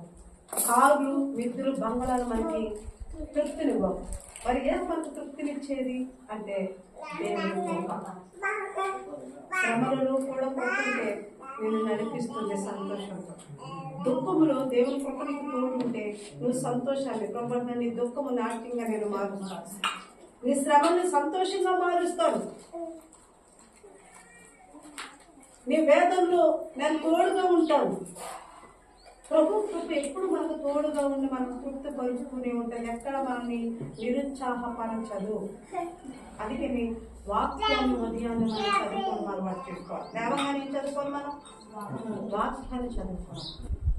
నేను రక్షింపబడిన కొత్తలో యేసుప్రభుని అంగీకరించిన కొత్త బైబిల్ పాట ద్వారా బైబిల్ సంపాదించుకున్నాను. లేవంగానే మాది పల్లెటూరు కాబట్టి 5ంటికే లేచేవారు అమ్మవారు. మమ్మల్ని 6 గంటలకు లేపేవారు. మేము 6 గంటలకు లేచి ముందు బ్రష్ చేసి వెంటనే బైబిల్ చదువుకొని మా అమ్మ టీ ఇచ్చి నేను తీసుకునేదాన్ని కాదు. బైబిల్ చదువుకుని ప్రార్థన చేసుకున్న తర్వాతే ఏదైనా నేను టీ కానీ మంచినీళ్ళు కానీ ఏదైనా సరే, అది ఎంత గంటైనా సరే ఒకవేళ ఒక్కొక్కసారి ఆరోగ్య పరిస్థితుల వల్ల నేను 7కి 8కి లెగిసిన అప్పుడు కూడా వాక్యం మొహం కడుక్కొని స్నానం చేసి ముందు వాక్యం చదివి ప్రార్థన చేసుకున్న తర్వాత నేను టిఫిన్ చేయడం అనేది చేయాలి. ఒక డెడికేషన్ లో మనం ఎప్పుడైతే వెళ్తూ ఉంటామో మన ఆత్మీయ జీవితాన్ని ప్రభువే అభివృద్ధి పరుస్తూ ఉంటాడు.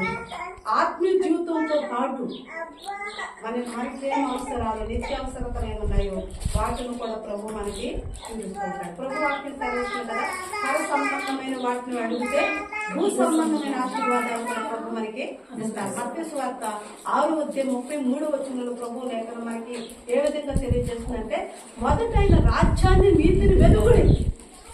ఏ వెతకాలి మనం? మొట్టమొదటిగా ఆయన రాజ్యం, ఆయన నీతి. ఆయన రాజ్యం, ఆయన నీతి. ఆయన రాజ్యాన్ని నీతిని వెతకండి, అప్పుడు అన్నీ మీకు అనుగ్రహింపబడతాయి. అన్నీ నీకు కావలసిన కారు, ఇల్లు, ఉద్యోగం, ఆస్తి, ఆరోగ్యం ఇవన్నీ ఎప్పుడు అనుగ్రహింపబడతాయి? దేవుని రాజ్యాన్ని. ఒకవేళ ఇవే కావాలి, చనిపోయిన తర్వాత తప్పుడో దిక్కుడో దేవుడు ఉన్నాడో లేదో అనుకుని నువ్వు అనుకున్నట్లయితే నువ్వెంత కష్టపడి నేను ఈ కష్టం ఎలా ఉంటుందో తెలుసా? సిల్లు సంచిలో వేసినట్లుగా, పగిలిపోయిన తొట్టులో నీళ్ళు వేసినట్లుగా ఉంటుంది. కానీ ప్రభు సన్నిధిలో మనం ఆధారపడి తృప్తితో జీవిస్తే ప్రభు అంటున్నాడు, పర సంబంధమైన ఆశీర్వాదాలతో పశువును పోరాడుతున్నావు కాబట్టి ఇక సంబంధమైన ఆశీర్వాదాలు కూడా నీకు నేను అనుగ్రహిస్తాను. ఒక తృప్తి కలిగి ఉండాలి. నీకు ఆశీర్వాదాలు రావాలంటే, ఒక స్థానంలోకి నీవు వెళ్ళాలంటే, నీ స్నేహితుల కన్నా మంచి పేరు ప్రఖ్యాతులు తెచ్చుకోవాలంటే ఏముండాలి? నీకు దేవుని కృప. అక్కడికే నేను నడిపిస్తాను. ఒకవేళ నీ స్నేహితులు పనికిమాలు అడుగుతావు, మనిషిలోకి నేను నిష్ప్రయోజకుడు అని చెప్తే ప్రమాణం లేదు, నువ్వు ప్రయోజకుడు.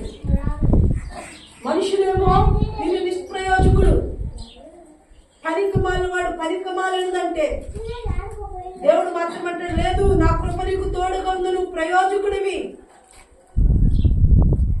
ఇదిగో నీ భవిష్యత్తు నేను ఆశీర్వదించబోతున్నా అని ప్రభు చెప్తారు. కానీ మన తృప్తిగా జీవించడానికి ఈ లోకం వైపు పరిగెత్తుతూ లోకం వైపు నడుస్తూ ఉంటాం. నీకు ఒక ఎగ్జాంపుల్ చెప్తాను ఈ విషయంలో. మనం చాలాసార్లు టైటానిక్ వాడడం గురించి మనం వింటున్నాం కదండి. టైటానిక్ వాడ గురించి మనం వింటున్నాం కదండి. అప్పటి కాలంలో టైటానిక్ వాడ అది మాత్రమే శ్రేష్టమైంది, అది మాత్రమే ఘనంగా చేయబడింది. టైటానిక్ వాడ గురించి ఒకసారి మీకు ఒక అతని గురించి ఎగ్జాంపుల్ చెప్పాను. ఈ రోజు ఒక ఎగ్జాంపుల్ మీకు చెప్తాను. టైటానిక్ వాడ బయలుదేరింది సముద్రంలో. అది అట్లాంటిక్ మహాసముద్రం మీద లేదా సముద్రం మీద బయలుదేరింది. అట్లాంటిక్ మహాసముద్రం మీద బయలుదేరినప్పుడు అందులో 2000 మంది కంటే ఎక్కువ కోటేశ్వరులు ఉన్నారు. అక్కడ 2000 మంది ఉన్నారు. 2000 మంది కన్నా ఎక్కువ ఉన్నారు అక్కడ జనం. వాళ్ళందరూ కూడా బహుధనవంతులు. దాంట్లో బాగా 40 సంవత్సరాలు ఎక్స్పీరియన్స్ అయినటువంటి స్మిత్ అన్న ఒక వ్యక్తి దాన్ని డ్రైవ్ చేస్తూ ఉన్నాడు. ఆ టైటానిక్ ని డ్రైవ్ చేస్తున్నాం. వాళ్ళు అనుకున్నారు మనమందరం కోటీశ్వరులని, ధనవంతులని, ఇక్కడ 40 సంవత్సరాలు ఎక్స్పీరియన్స్ ఉన్నటువంటి స్మిత్ గారు డ్రైవ్ చేస్తుంటే మనకి భయం ఏంటి అనుకున్నాను. ఒకసారి చూడండి, మనం బండి నడుపుతున్నాం, మన పిల్లలు వెనకాల ధైర్యంగా కూర్చుంటారు. ఎందుకని? డ్రైవ్ చేస్తున్నది ఎవరు? మా నాన్నగారే. మా నాన్న నాకు ముందుంటే డ్రైవ్ చేసుకుంటే నాకు ఎవరు కష్టం కాగలిస్తాడా అన్న ధైర్యం. ఒక్కోసారి పిల్లలు మనం అలా ఎగరేసి ఇలా పట్టుకుంటూ ఉంటాం. వాడు పైకి నవ్వుతాడు, భయపడు. ఎందుకని? ఎగరేసింది ఎవరు? వాళ్ళ నాన్న. మా నాన్న నన్ను కింద పడకుండా పట్టుకుంటాడు అనే ధైర్యం. వీరు కూడా కోటేశ్వరులకి ఆ షిప్ ఎక్కిన తర్వాత ఒక ధైర్యం ఉంది. 40 సంవత్సరాల ఎక్స్పీరియన్స్ ఉన్న స్పీడ్ గారు దీన్ని డ్రైవ్ చేస్తున్నాడు, భయం లేదు. దాని మీద టైటిల్ పెట్టుకున్నారంట. దేవుడు కూడా దీన్ని ఏమీ చేయలేదు. చాలా గొప్ప గొప్ప ఇంజనీర్లు, డిజైన్ చేసి ఇంజనీర్లు అందులో ఉన్నారు. వాళ్ళు అనుకున్నారు గొప్ప డిజైన్ చేసి ఇంజనీర్లు ఉన్నారు, 40 సంవత్సరాల ఎక్స్పీరియన్స్ ఉన్నటువంటి స్మిత్ గారు దీన్ని డ్రైవ్ చేస్తున్నాడు. మనమందరం కోటేశ్వరులు, మనకి ఏది తక్కువ లేదని ఎంజాయ్ చేస్తూ హ్యాపీగా వెళ్తున్నారు. అప్పుడు ఇలా ఫోన్ కాల్స్ లేవు కాబట్టి వాళ్ళకి ఒక గుర్తులు ఉండేవి. ఏముండేవి ఏంటంటే రాడార్లా అదో గుర్తుండేది. వాళ్ళకి సిగ్నల్ పంపిస్తూ ఉండేవారు. వాళ్ళకి ఆ సిగ్నల్ పంపిస్తున్న సిగ్నల్స్ ఉన్నటువంటి అంతకు ముందే మీరు చెప్తున్నారు, మీరు వెళ్తున్నది రాంగ్ స్టెప్లో వెళ్తున్నారు, కొంచెం దాన్ని అర్థం చేసుకుని చక్కగా ముందుకు నడుపుకొని చిన్నగా వెళ్ళండి, షిప్ చాలా స్పీడ్ వెళ్తుంది. ఈ షిప్కు సంబంధించినటువంటి వాళ్ళేమో వాళ్ళకి ఇన్ఫర్మేషన్ అందిస్తూ ఉన్నారు.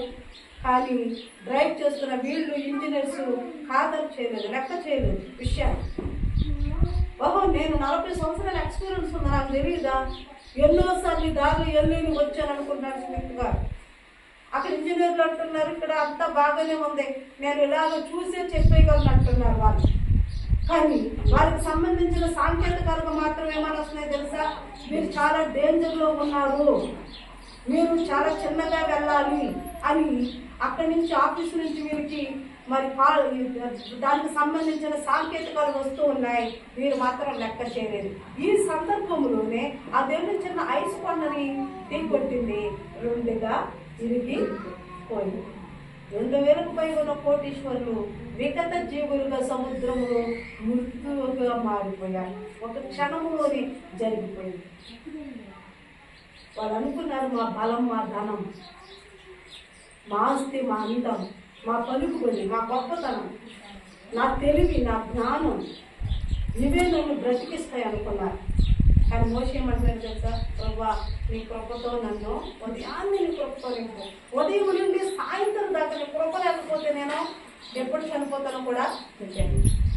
నీ కృప ఉంటే చాలు, నీ కృపతోనే నేను బ్రతుకుతాను, నీ కృపే నాకు తృప్తినిస్తుంది, నీ కృపే నాకు జీవాన్ని ఇస్తుంది, నీ కృపే నాకు మేలు చేస్తుంది, నీ కృపే నాకు ఆరోగ్యం ఇస్తుంది, నీ కృప ఉంటే నాకు చాలు, దాంట్లో తృప్తిపరచు, ఇంకేం లేకపోయినా నాకేం బాధ లేదు. మనం కూడా ఉదయాన్ని ఇదే ప్రార్థన చేస్తాం, ప్రభు నీ కృపతో నన్ను నేను. మనం అనుకుంటాం రేపు కొద్దిగా అక్కడికి వెళ్ళి ఇక్కడికి వెళ్ళి పని చేద్దాం, ఇది చేద్దాం, అది చేద్దాం. కానీ రేపు మనది కానే కాదు, ఈ దినమే మనది. అందుకని ప్రభు దగ్గర ఉదయం లేవగానే ప్రభా నీ కృపతో నన్ను తృప్తిపరచు ప్రభాని ప్రార్థన చేసేవారు ఉండాలని వాక్యం పేట మీకు తెలియజేస్తున్నారు. 3వ మాటను మనం జ్ఞాపకం చేసుకున్నాం. ప్రభువులు మనకి ఏముందో చదువుకుందామా. 2వ రాజుల గ్రంథము 20 వచ్చిన 2వ రాజుల గ్రంథము.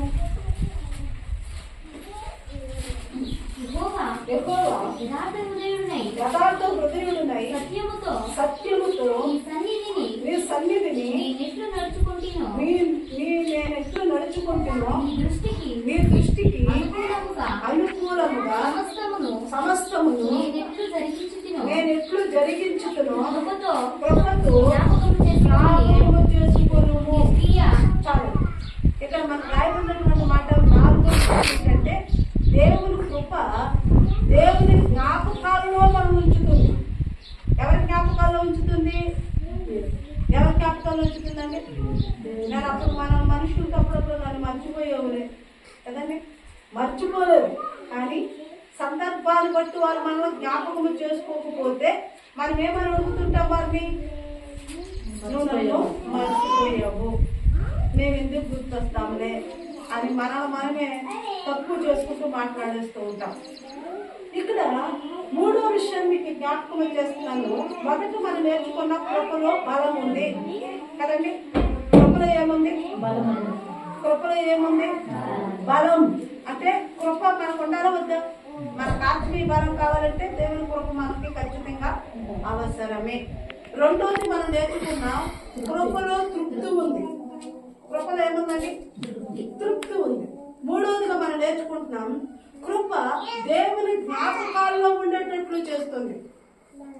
కృప మనం ఏం చేస్తుందంటే అండి, హిజ్కియా గురించి మనం చాలాసార్లు మనం విని ఉంటాం, మీరు విని ఉంటారు. హిజ్కియా గురించి సందర్భాన్ని బట్టి మీకు ఒక విషయాన్ని నేను జ్ఞాపకం చేయాలని ఇష్టపడుతున్నాను.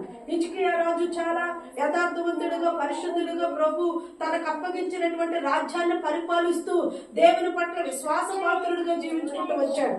అయితే హిజ్కియాకి మరణకరమైన వ్యాధి వచ్చిందని లేఖనం సెలవిస్తా ఉంది. ఏ రోగం వచ్చిందంటే అండి, మరణకరమైన రోగము. అంటే అతనికి రాసుపుండు వచ్చిందంటండి. రాసుపుండు అని ఆ దినాల్లో పెద్దోళ్ళు కథలో చెప్తే రాజుగారికి రాసుపుండు వచ్చిందంటారు. రాసుపుండు ఈ దినాన్న క్యాన్సర్. ఈ క్యాన్సర్ వచ్చింది హిజ్కియా గారికి, మరణకరమైన రోగం వచ్చింది. రాజుగారు కదండి, వారు దేశంలో ఉన్న వైద్యాలన్నీ చేయించుకున్నాడు. అయినా సరే ఏమి రాలేదంటే ఆయనకి స్వస్థత రాలేదు. కానీ ఇతను యథార్థవంతుడే, ప్రభు సన్నిధిని విశ్వాసంగా జీవించిన వ్యక్తే, బలిపీఠాలను కట్టించిన వ్యక్తే, దేవుని మందిరములు జరగవలసిన కార్యక్రమాలన్నీ యథార్థంగా జరిపించిన వ్యక్తే. అయినా సరే ఇతనికి ఏమొచ్చిందంటండి, చాలా మంది అనుకుంటారు యథార్థంగా జీవించావు కదా. యోబు భార్య యోబుని ఏమంది చెప్పండి? యోబు భార్య యోబుని ఏమంటుంది? నీ యథార్థతను విడిచిపెట్టి దేవుని దూషించి చచ్చిపో. చచ్చిపోవాలొచ్చినా డైరెక్ట్ గా యథార్థతను వదిలిపెట్టేయమనడం ఏంటి? దేవుని దూషించడం అనడం ఏంటి? సాతానికి దేవునికి మధ్యలో ఉన్న ఒప్పందం ఏంటి తెలుసండి? సాతాన్ అంటుంది, నిన్ను ఖచ్చితంగా యోబు చేత దూషించేటట్లు చేస్తాను. దేవుడు అన్నాడు, అతని యథార్థతనే విడిచిపెట్టాడు, నన్ను దూషించాడు. అందుకే ఆ ప్రాసెస్ లోనే ఈ యోబు గారి భార్యలో సాతాను ప్రవేశించింది, ఆ తలంపును చెరిపేసింది. ఆమె ఏమంటుందో తెలుసా? ఇదిగో యథార్థతను విడిచిపెట్టి ఏమైపోవాలంటే దేవుడు మనం దూషించి ఏమవ్వాలంటే ఇప్పుడు చనిపోవాలి. చనిపోతే ఇప్పుడు ఎక్కడికి వెళ్ళాలని? నరకానికి వెళ్ళిపోవడానికి. అతను అంటున్నాడు, మూర్ఖురాలు మాట్లాడినట్టు మాట్లాడదు, మూర్ఖురాలు మాట్లాడినట్టు మాట్లాడొద్దు. ఎందుకంటే యోబు భార్య కూడా చాలా ప్రార్థన పరురాలు, చాలా విధేయత కలిగినటువంటి వ్యక్తి, దేవుని దగ్గర చాలా మరి తగ్గింపు కలిగినటువంటి వ్యక్తి. అలాంటి వ్యక్తి కలిగిన సమస్యను బట్టి ఏమంటుందో తెలుసా? దేవుడు దూషించి చెప్పుకోవాలా, నీ యథార్థతను విడిచిపెట్టే ఎప్పటికైనా. యోగంలో ఒక్కొక్క సందర్భంలో తన భార్య గురించి ఏమంటున్నాడంటే, ఇదిగో నా ఊపిరి నా భార్యకు అసహ్యం అయిపోయింది. ఏమైపోయిందంట? ఏమైపోయిందంటండి? భర్త ఊపిరి భార్యకి ఏమైందంటండి? అసహ్యం. అంటే భార్య యోబుని పోని భార్య దేవుడు ఇచ్చాడు కదా, భార్య అన్న యోబుని ధైర్యపరుస్తుంది, బలపరుస్తుంది, ఏమి కాదు అయ్యాలో సవరిస్తుందంట లేదు. భార్య కూడా యోబుని ఏం చేస్తుందో తెలుసా? అసహ్యంగానే చూస్తాను. అయినా అతను యథార్థ శుద్ధులు పెట్టలేదు, పరిశుద్ధ శుద్ధులు పెట్టలేదు. దాని యొక్క ప్రతిఫలం 2 దీవెనలను పొందుకున్నాడు. మరలా పోగొట్టుకున్న పిల్లలను పొందుకున్నాడు. యోబు కుమార్తె లాంటి అందగలుగుదలు మరి ఎక్కడ కూడా లేదు, మా దేశంలో లేనే లేదంటాడు. అంత అందమైన పిల్లలను దేవుడు వారికి మరలా అనుగ్రహించాడు. ఇప్పుడు హిజ్కియా కూడా మరణకరమైన రోగం వచ్చింది. హిజ్కియా యథార్థవంతుడు, పరిశుద్ధుడే, దేవుని పనిని చక్కగా సమయంలో చక్కగా అన్ని జరిగించిన వ్యక్తే. అయినా సరే మరణకరమైన వ్యాధి వచ్చింది. విశ్వాసంతో అతను ప్రార్థన చేసుకుంటూ ఉన్నాడు. ఒకనొక దినం వచ్చింది, అక్కడికి సమయాలు ప్రవక్త వచ్చాడు. ఇప్పుడు ఎప్పుడైతే అతను లోపలికి వచ్చి రాజుగారి అంతఃపురంలోనికి సమయాలు ప్రవక్తను అనుకుంటూ వస్తుంటే ఈ హిజ్కియా ఏమనుకున్నాడు? వచ్చు, ఆహా ప్రవక్త వస్తున్నాడు కాబట్టి ఖచ్చితంగా నాకేమొస్తుంది? వస్తుంది. దేవుడు తన సేవకుడు పంపిస్తున్నాడు నా దగ్గరికి. ఎందుకని?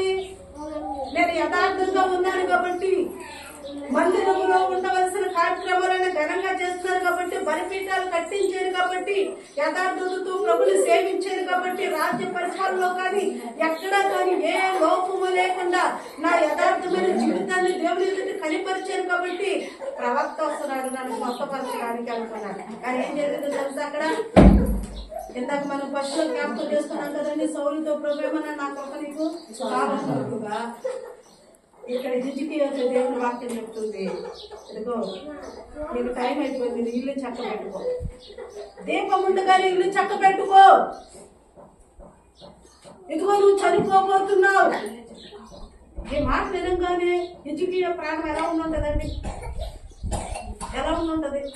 నువ్వు బ్రతుకుతావు, క్షేమంగా ఉంటావంటే ఎంత నేర్చుకున్నా సరే బలం వచ్చేద్దు మనకి. కానీ నువ్వు చనిపోతావన్న అన్న మాట అన్నామనుకోండి, ఎలా ఉంటుంది మనకి? నీకు అనిపించదు ఎప్పుడన్నా? ఒకరు ఏంటమ్మా అలా బక్కగా అయిపోయి వరంగానే అప్పటికి వచ్చేది మనకు నేర్పం, బక్కగా అయిపోయినా నేను అలా ఏంటి మొహం అలా కనిపిస్తుంది నీకు అన్నారు అనుకోండి. అవును, ఏమైపోయింది? అర్థం ముందు ఉందమో మనం ఏమైంది రాదు. మన మధ్య ప్రేయర్కి వెళ్తే వాళ్ళు అడిగారు, ఏంటి పాస్టర్ గారు మొక్క కొంచెం తగ్గిపోయింది, ఏంటి కొంచెం బాధలో ఉన్నట్టున్నాను. నిజంగా బాధలోనే ఉన్నాను, కానీ ఆ బాధ ఎక్కడ కనిపిస్తుందండి? మొక్కలో కనిపిస్తుంది. అలా అనగానే నాకు దిగులు పట్టుకుంది, నేను నిజంగా బక్కగా అయిపోయినా. అంటే మనిషి చూడండి, మనం పాజిటివ్ గా మాట్లాడుతుంటే మనకి ఎనర్జీ వస్తుంది. నెగిటివ్ గా ఎప్పుడైతే మాట్లాడాలో మన ఎనర్జీ ఏమైపోతుంటే సరే నేర్చుకుని వచ్చేస్తున్నాం కదండి. ఎప్పుడు పాజిటివ్ గా తీసుకోవాలి, మనం నెగిటివ్ మనం తీసుకోకూడదు. నెగిటివ్ గా థింక్ చేసి దానివల్ల నష్టం వస్తే ఆ నష్టాన్ని ఎలా సరి చేసుకోవాలో ఆలోచించాలి తప్ప నెగిటివ్ మైండ్ లో మనం ఎప్పుడు నడవకూడదు. అది కూడా గుర్తుపెట్టుకోవాలి. ఈ హిజ్కియా చూడగానే పాజిటివ్ గా తీసుకున్నాడు. ప్రవక్త వస్తున్నాడు, నన్ను ముట్టుతాడు, స్వస్థపరుస్తాడు. ఎందుకంటే దేవుడి దృష్టికి నేను ఎలా ఉన్నాను? యథార్థుడుగా ఉన్నాను. దేవుడు నన్ను పోగొట్టుకుంటాడా? నన్ను స్వస్థపరుస్తాడు అని చక్కగా బలంగా ఆత్మీయంగా ఎదురు చూస్తున్నటువంటి ఈ హిజ్కియాకి ఎదురు తప్పలాగా ఏం తగిలింది తెలుసా? ఆయన వచ్చి ఏమంటున్నాడంటే, ఇదిగో దీపం ఉండగానే ఇల్లు చక్క పెట్టుకో, నువ్వు 15 రోజులు చనిపోబోతున్నావు. హిజ్కియా గుండె పిండేసినట్లు అయిపోయింది. ఆ మాట చెప్పి సమూయేలు ప్రవక్త వెళ్ళిపోయాడు. ఇల్లు చక్క పెట్టుకోవడం అంటే అర్థం ఏంటో తెలుసండి? ఇంకా నీ కుటుంబస్తులందరికీ ఒకసారి చెప్తారు కదా, చనిపోయే ముందు ఆస్తి ఎక్కడ ఉందని, అప్పులు ఎన్ని ఉన్నాయి, వాళ్ళ డబ్బులు వాళ్ళు ఇలాంటివి చెప్తారు కదా కొంతమంది. చెప్పండి, ఒక ఆయనకంట చనిపోయేంత ప్రమాదం జరిగిందంటే, ఆయన 5 మంది కొడుకులు, ఆఖరి కొడుకు తండ్రి దగ్గర ఉన్నాడంట. ఆఖరి కొడుకు తండ్రి దగ్గర ఉన్నాడు, వాళ్ళకి చదువు అవ్వలేదు. కానీ మా కుమారులందరూ మంచి మంచి ఉద్యోగాలు చేసుకుంటే అక్కడక్కడ సెటిల్ అయిపోయాడు. చిన్నవాడికి అంత చదువు మీద అవ్వలేదు, వాడికి ఏం చేయాలి అర్థం కాక నాన్న ఒక అంగడి పెట్టాడు, కిరాణా షాప్ పెట్టాడు. అమ్మాయి చూడు, కిరాణా షాప్ పెట్టాడు. కిరాణా షాపులో షాపులు కూడా బాగా జరుగుతుంది కదండి. బిజినెస్ అంటే కిక్ అయిందంటే వాళ్ళ చాలా ఎత్తుకెదిగిపోతూ ఉంటారు. ఈ కిరాణా షాప్ పెట్టాడు. తండ్రి కొడుకు ఇద్దరు కిరాణా షాపు నడుపుకుంటారు. కర్మ 4 కొడుకులు అక్కడక్కడ ఉద్యోగం చేసుకుంటూ ఉన్నారు. ఉన్నట్టుండి తండ్రి అనారోగ్య పాలైపోయాడు. అతనికి మరణ పడకలోకి వెళ్ళిపోయాడు. తీసుకెళ్లి హాస్పిటల్లో జాయిన్ చేశారు. డాక్టర్లు అన్నారు, ఆఖరి చూపుకి వచ్చేసాడయ్యా. మరి ఆఖరి చూపుకి వచ్చాడు కదా, మీ అన్నోళ్ళని పిలుచుకోండి, మీరు ఆమెతో మాట్లాడండి అని చెప్పారు. ఇప్పుడు ఆఖరి చూపులో హాస్పిటల్లో ఉన్నాడు. అన్నదమ్ములందరికీ చక్కగా ఫోన్ చేశారు. వాళ్ళందరూ కూడా తండ్రి దగ్గరికి వచ్చేసారు. చిన్నవాడు కూడా తండ్రి దగ్గరికి వచ్చాడు. ఇప్పుడు 5 కుమారులు ఎవరు చుట్టూన్నారు? తండ్రి దగ్గర ఉన్నారు. తండ్రి కళ్ళు తెరిచాడు, చూశాడు. పెద్దోడు కనిపించాడు, చిన్నోడు కనిపించాడు, 3, 4, 5 కనిపించాడు. ఇప్పుడు తండ్రి ఏమంటాడు తెలుసండి? ఆయన మైండ్ ఎలా ఉందో మీరు అర్థం చేసుకోవాలి. ఆయన ఏమంటాడంటే, అందరు ఇక్కడ ఉన్నారు, అందరితో ఎవరున్నారా? ఎందుకు వచ్చారు? ఇతను చనిపోయి నేను మైండ్ అందరూ ఏడున్నారు. మరి అందరూ ఎవరున్నారు? వాళ్ళేమో తండ్రి చచ్చిపోతున్నారు, మమ్మల్ని ఎంత ప్రయోజనం చేశారని వాళ్ళే నాశనం పడతా, నిద్ర లేకుండా తినకుండా పరిగెత్తుకుంటూ వచ్చి తండ్రి దగ్గరికి ఆఖరి క్షణంలో మా నాన్న మాట్లాడే మాటలు విందాం అని వాళ్ళు వస్తే మీరేమన్నాడు? అందరూ ఎవరన్నారు? వాళ్ళందరూ అందరూ కోరుకుంటున్నారన్న మీరు మాకు ముఖ్యం. ఈ ఆఖరి మాటల కోసం చాలా మంది కుమారులు క్షణాల్లో తల్లిదండ్రులు దగ్గర చేస్తుంటారు. కానీ హిజ్కియా దగ్గరికి వచ్చారండి. సేవకుడు ప్రవక్త సమూయేలు ప్రవక్త వచ్చాడు. ఏమండి? యెషయా ప్రవక్త సారీ యెషయా ప్రవక్త వచ్చాడు. యెషయా ప్రవక్త వచ్చిన తర్వాత ఆయన చెప్పినటువంటి మాటలు బట్టి హిజ్కియా ఏం చేశాడో తెలుసండి, ఒకేసారి కుంగిపోయాడు. ఒకేసారి కుంగిపోయి గోడ తట్టు తిరిగి ప్రార్థన చేస్తున్నాడు. ఇంకా యెషయా ప్రవక్త ఏమో అంత అమ్మ పిల్లలు తీసుకొని బయటకు వెళ్ళండి అమ్మా, మీరు వారి ఏడుపు వల్ల పక్కన వాక్యం వినరు, నాకు వాడు చాలా కష్టం ఉంటుంది చూసే కనిపిస్తాను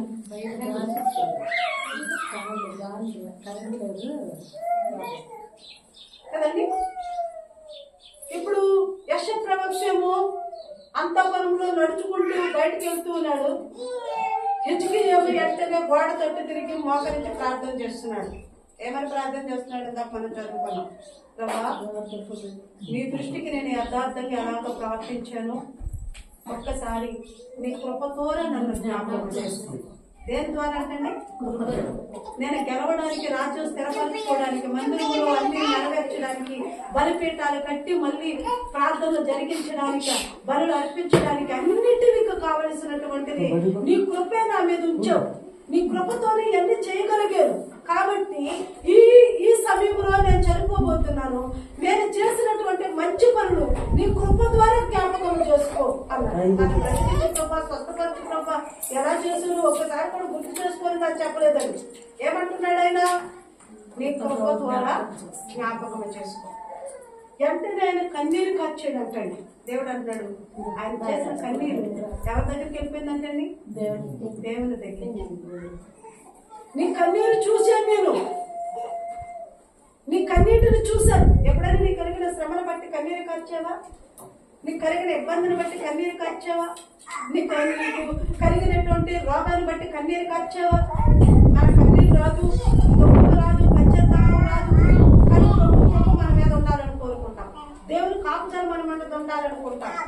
ప్రభు అంటాడు, కన్నీటి ప్రార్థన చక్కగా వెంటనే ప్రతిఫలాన్ని మీకు కలిగి చేసే దావీదు కీర్తనకారుడు అంటున్నాడు కదా, ఇదిగో నా కన్నీరు మీ గుడ్డులో దాచి. ఎక్కడ దాచేయడంటండి? ఎవరి దగ్గర ఉంది? దేవుని దగ్గర. నా పేరు మీద ఒక బుడ్డు ఉంది. బుడ్డు అంటే చేసా ఒక పాత్ర, దాని మీద లేబుల్, రత్నశ్రీ లేబుల్ ఉంటది. నేను కార్చిన ప్రతి కన్నీరు ఎక్కడ ఉంటది? ఆ బుడ్డులో ఉంటది. కార్చి కన్నీరు ఒకటే, కానీ ఆయా సందర్భాల్లో ఆయా పరిస్థితులను బట్టి కార్చాడు. అంతేనండి. ఒకసారి ఏమో మనుషులు ఒకరు అవమానపరిచారు ఏడ్చానేమో, ఒక్కొక్కసారి ఏమో పేదరికాన్ని బట్టి ఏడ్చానేమో, ఒక్కొక్కసారి ఏమో రోగాన్ని బట్టి ఏడ్చానేమో, ఒక్కొక్కసారి ఏమో పరిస్థితుల ప్రభావాన్ని బట్టి కన్నీరు కార్చానేమో. ఇందాక ఇక్కడ కూర్చొని కూడా పాపకు బాగలేదని చెప్పగానే కన్నీరు వచ్చింది. ప్రార్థన చేస్తున్న ప్రభా, నేను ఇక్కడ పనికొచ్చాను, ఈ పనికొచ్చాను, అక్కడ నా కూతురు, నా ఇంటిని అంత కాపుదలు కాయవలసింది. కన్నీరు నాకు ఖచ్చితంగా నీళ్ళు వచ్చినాయి. ఈ నీళ్లు మాత్రమే కనిపిస్తున్నాయి, కానీ మనం కార్చే కన్నీటిలో 1% వాటర్, 99% నువ్వు నీ మనసులో ఉన్న బాధ యొక్క భావం ఉంటుంది. అర్థమైందండి? అర్థమైందా? 1% వాటర్ నీళ్లుంటాయి మనం కార్చిన కన్నీరు, కానీ 99% ఏముంటుంది? నువ్వు ఏ నిమిత్తమైతే బాధపడి కన్నీరు కాస్తున్నావో ఆ భావం ఉంటుంది. అది ప్రభు భద్రపరుస్తాడు. ఇక్కడ నీ కన్నీరు ఒక మనుషులు చూసి సులభంగా చూడవచ్చు, మనుషులు చూసి ఎప్పుడు ఏడుపుకొట్టుదే దేవుడి సన్నిధికి ఎంతో సంతోషపడాలి, కానీ ఏడుపు ఎందుకు వస్తుంది అని చాలా మంది నేను సులభంగా చూడవచ్చు. కానీ ప్రభు అంటే ఏమంటాడు తెలుసా? నీ కన్నీరు నా బుద్ధిలో దాచి ఉంచాడు. ఎందుకని? నీకు త్వరగా న్యాయం చేయాలి. ప్రభు జ్ఞాపకాల్లో ఉంచుతుంది నీ కన్నీరు, ప్రభు జ్ఞాపకాల్లో తీసుకెళ్తుంది నీ కన్నీరు. నీ కన్నీటి ప్రార్థనే నువ్వు అడుగుతున్న దానికి జవాబుని త్వరగా తీసుకురాగలిగింది. అందుకే ప్రభు సన్నిధిలో కన్నీటితో మనం ప్రార్థన చేయాలి. దావీదు అంటాడు, నా కన్నీటి చేత నా పొరుగు కొట్టుకుని పోతుంది. కన్నీరు చేత పొరుగు కొట్టుకుని పోతుంది, వరద నుంచి కొట్టుకుపోతుంది. కన్నీరు కొట్టుకుపోతా ఉదయం నుండి సాయంత్రం దాకా మనం ఏడ్చిన ఒక టీ గ్లాసుడు నీళ్ళు వస్తాయంటారా? వస్తాయండి. మనకేమో కాలిపోతున్నట్లు అనిపించిన ఒక టీ గ్లాసుడు వాటర్ కూడా చేయడం. ఒక కవి ఒక పాట రాశారు, పగిలి పగిలి వచ్చినా కొంత నిండదు, యాత వేసి రోజున ఏరి అండదు. మన పగిలి పగిలి ఉదయం నుంచి సాయంత్రం తగిలిసిన ఒక కొంతలోకి నీళ్ళు కూడా సంపాదించరా, ఒక టీ గ్లాసు ఏడవరా. కానీ నువ్వు కారిన కన్నీరు కొన్ని పడి ఇక్కడ వెళ్ళిపోవచ్చు, కానీ ఆ కన్నీరు మాత్రం ఎక్కడ ఉందని వాటి ఎప్పుడు చెప్పండి. కన్నీటి ప్రార్థన చాలా విలువైన ప్రార్థన. నీకు కలిగిన దాన్ని బట్టి, శ్రమను బట్టో, దుఃఖాన్ని బట్టో, రోగాన్ని బట్టో, కుటుంబ సమస్యలను బట్టో, లేకుంటే అందరికన్నా చదువులు వెనకబడిపోయావా, నిరుద్యోగ సమస్యలతో బాధపడుతున్నావా, లోకరించి కన్నీరు కట్టి ప్రభా నువ్వు తప్ప నాకు సహాయం చేసి వారు ఎవరు లేరయ్యా అని ప్రభు దగ్గర నీ హృదయాన్ని తెచ్చి కన్నీరు కారిస్తే ప్రభు తప్పకుండా నీ ప్రార్థనకు ప్రతిఫలాన్ని ఇస్తాడు. సిజికి గోడ తట్టి తిరిగి కన్నీరు కారుస్తున్నాడు, ప్రభా యథార్థంగా ఎలా ఉన్నానో నీ కృపతో ఒక్కసారి జ్ఞాపకమే చేసుకో అన్నాడు. వెంటనే ఈ ప్రార్థన దేవుని సన్నిధికి వెళ్ళింది. యెషయా ప్రవక్తతో దేవుడు మాట్లాడుతుంటే యెషయా ప్రవక్త గవిని కూడా దాటలేదండి, అంతపురం ఇంకా దాటలేదండి. ఆయన ఇంకా నడుచుకుంటూ వెళ్తూనే ఉన్నాడు. దేవుని ప్రత్యక్షత మరలా అతనికి ప్రత్యక్షమైంది. ఇదిగో యెషయా నువ్వు మరలా హిజ్కియా దగ్గరికి వెళ్ళు. ఎందుకమ్మా ఇందాకేమో ఇల్లు చక్క పెట్టుకోమని చెప్పావు, ఏమో ఆయన ఏమైనా చనిపోయాడా? కాదు 15 రోజులు అతను చనిపోతాడని చెప్పారు కదా, 15 సంవత్సరాల ఆయుష్ను అతనికి పెంచుతాడు. ఒక కన్నీటి ప్రార్థన అతని ఆయుష్ని ఎంత పెంచిందండి? 15 సంవత్సరాలు. మళ్ళా అతను ఇంకా మోకరించి ఉండగానే మళ్ళా ఆ ప్రవక్త అయినటువంటి యెషయా గారు ఆయన దగ్గరకు వచ్చినప్పుడు అతను అన్నాడు, ఇదిగో హిజ్కియా దేవుడు నీ విశ్వాస నీ ప్రార్థన అంగీకరించాడు, నీ కన్నీటి ప్రార్థన ప్రభు అంగీకరించాడు. దానికి ప్రతిఫలముగా 15 రోజులున్న నీ ఆయుష్ 15 సంవత్సరాలు చేశాడు. హిజ్కియా అన్నాడు, ఇది ఎలా నమ్మాలి? ముందేమో 15 రోజులేమో చనిపోతావు అన్నావు, ఇప్పుడే 15 సంవత్సరాలు అంటున్నావు, నేను ఎలా నమ్మాలి అంటే ఒక గుర్తిచ్చాడు. ఏం గుర్తు తెలుసండి? ఇదిగో నేను ఈ మాట నీకు చెప్పినప్పుడు గడియారంలో ఉన్నటువంటి ముళ్ళు ఎక్కడ ఉంది? ఇప్పుడు 1 గంట 15 నిమిషాలు, 10 గంటలు వెనక్కి వేసుకో. 10 గంటలు వెనక్కి వేసుకుంటే టైం ఎంత ఉంటుందో ఒకసారి చూడండి. ఇంకా దేవుడు యెషయాతో మాట్లాడాల, అక్కడికి వెళ్ళి 15 రోజులు ఆయన చచ్చిపోతాడు వెళ్ళి చక్క పెట్టుకోని చెప్పలేదు. అప్పుడు టైం ఏమో సాయంత్రం ఒక ఎగ్జాంపుల్ 5 అయింది అనుకుందాం. యెషయా ప్రవక్తనికి 15 సంవత్సరాలు మళ్ళీ ఆయుష్యం దేవుడు ఇచ్చాడని చెప్పిన సమయానికి అతను అన్నాడు, నేను ఎలా నమ్మాలి అంటే ఇప్పుడు టైం 5 అయింది, 10 గంటలు వెనక్కేసుకో. గడియారంలో ముళ్ళు గరగర తిరుగుకుంటే వెనకొచ్చేసింది. 5 గంటల నుంచి వెనకేంటి టైం ఎంత ఉంటుంది? అప్పటికి ఉదయం ఎంత ఉంటుంది టైం?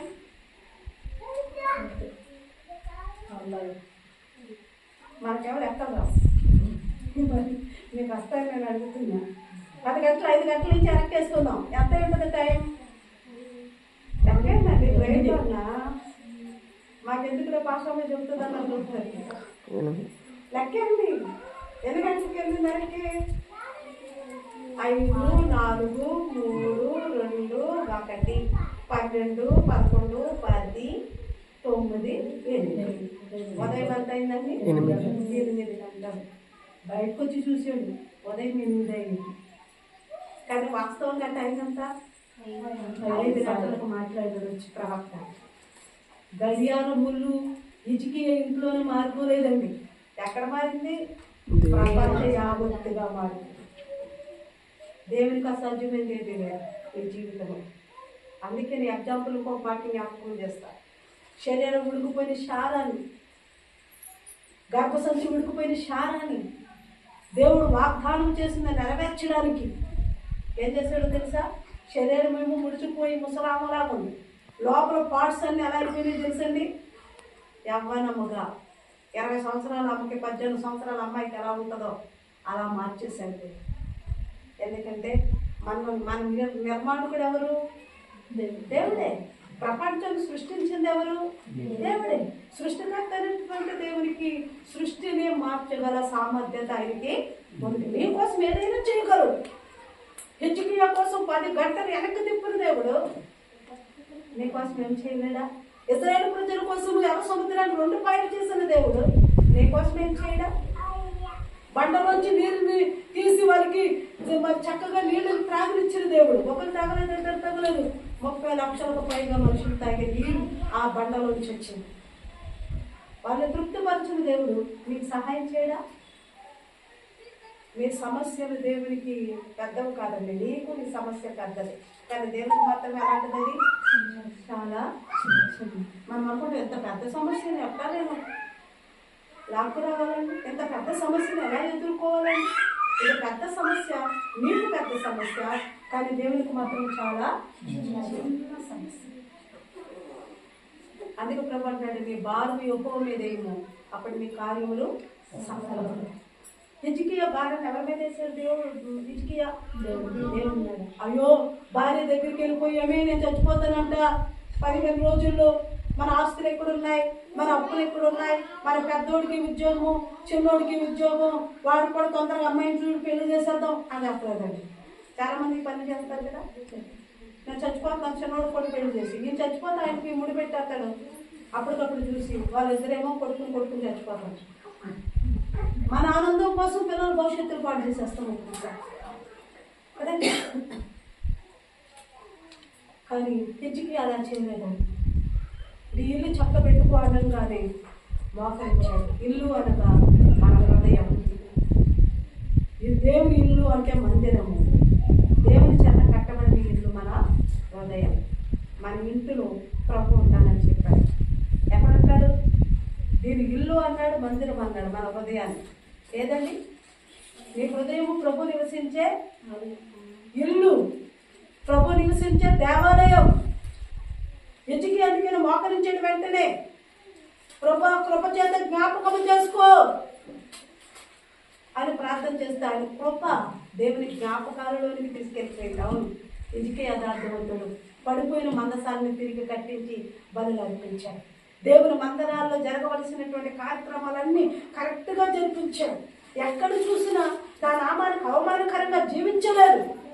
కాబట్టి హిజ్కియాని ఖచ్చితంగా ఏం చేయాలి? మరలా నేను బ్రతికించాను. దేవుని జ్ఞాపకాల్లో నీ ప్రార్థన ఉందా?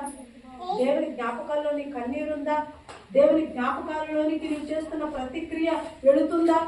మనుషుల జ్ఞాపకాల్లోనికి మనం వెళుతూ ఉంటాం.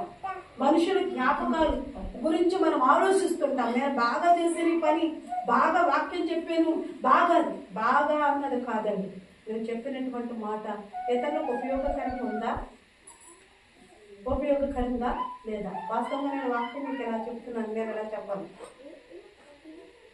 నేను చాలా మీటింగ్లకు వెళ్తున్నప్పుడు అక్కడ చెప్పే స్టైల్ వేరే ఉంటుంది, ఇక్కడ మీకు అర్థమయ్యే స్టైల్లో మీకు చెప్పడానికి వేరే ఉంటుంది. నేను అక్కడ చెప్పినట్టుగా మీకు ఇక్కడ చెప్తే దాన్ని ఒక్కొక్కసారి మీరు అందుకోలేదు. నేను చాలా ఫాస్ట్గానే మెసేజ్ని తీసుకెళ్తాను, కానీ మీ గురించి నేను చాలా స్లోగా మెసేజ్ని తీసుకొస్తున్నాను. ఒక్కొక్కసారి మనం అనుకోవచ్చు సేవకుడు ద్వారా, అయ్యో దేవుడు నాతో ఆ సేవకుడు ద్వారా భలే మాట్లాడాడు అని. లేవా ఈ వాక్యం నీకు ఒకవేళ తక్కువ కనిపించిన ఈ వాక్యం ఖచ్చితంగా ఒక్కొక్కరికి చాలా ఎక్కువగా, నేను కూడా అలా ఉండాలి అనిపించేటట్లుగా ప్రభు మనతో మాట్లాడుతూ ఉంటాడు. హిజ్కియా చేసినటువంటి ప్రార్థన కన్నీటి ప్రార్థన, అతను ఆయుష్ను పొడిగించడమే కాదు, సూచనగా అతనికి చూపిస్తూ ఏం చేశారు? గడియారం మీద ఎక్కడికి వెళ్ళిందని చెప్తున్నాం మనం. 10 గంటలు ముందుకు 10 గంటలు వెనక్కి. అంటే యెషయా ప్రవక్తతో దేవుడు అదేంటి హిజ్కియా దగ్గరికి వెళ్ళు అని చెప్పలేదు. హిజ్కియా దగ్గరికి యెషయా ప్రవక్త వచ్చి ఇదిగో నువ్వు చచ్చిపోతావని చెప్పలేదు. ఇవన్నీ నేను గంటకు ముందుకు తీసుకెళ్ళాడు. అంటే యెషయా ప్రవక్త 12 గంటలకు వచ్చాడు, తర్వాత 3 గంటలకు ఆయన ప్రార్థన చేశాడు, తర్వాత వర్తమానం చెప్పి ఇవన్నీ మధ్యలో జరిగిన ఇవన్నీ కూడా ఏమీ జరగలేదు అన్నట్లుగా గడియారాన్ని సూచనగా అతను వెనక తీసుకెళ్ళి చూపించాడు.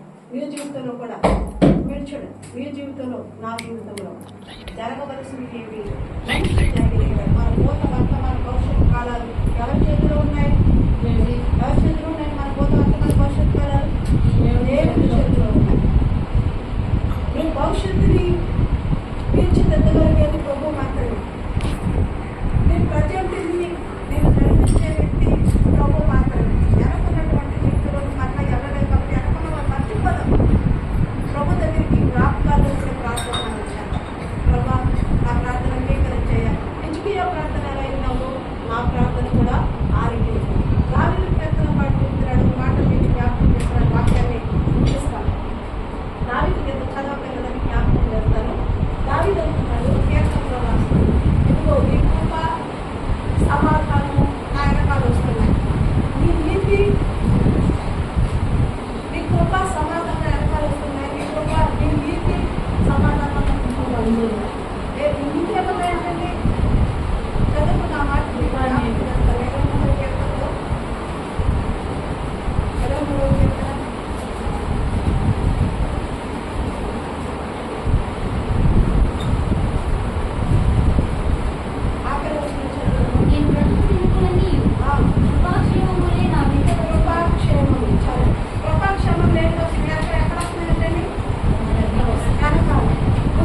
ఈరోజు నేను చాలా బిజీ ఉంది, బిజీగా ఉన్నాం, అధిక ప్రార్థన రాలేకపోయాను, బిజీగా ఉన్నాం, వాక్యం చదవలేకపోయాను, బిజీగా ఉన్నాం, ప్రార్థన చేసే సమయమే రాలా.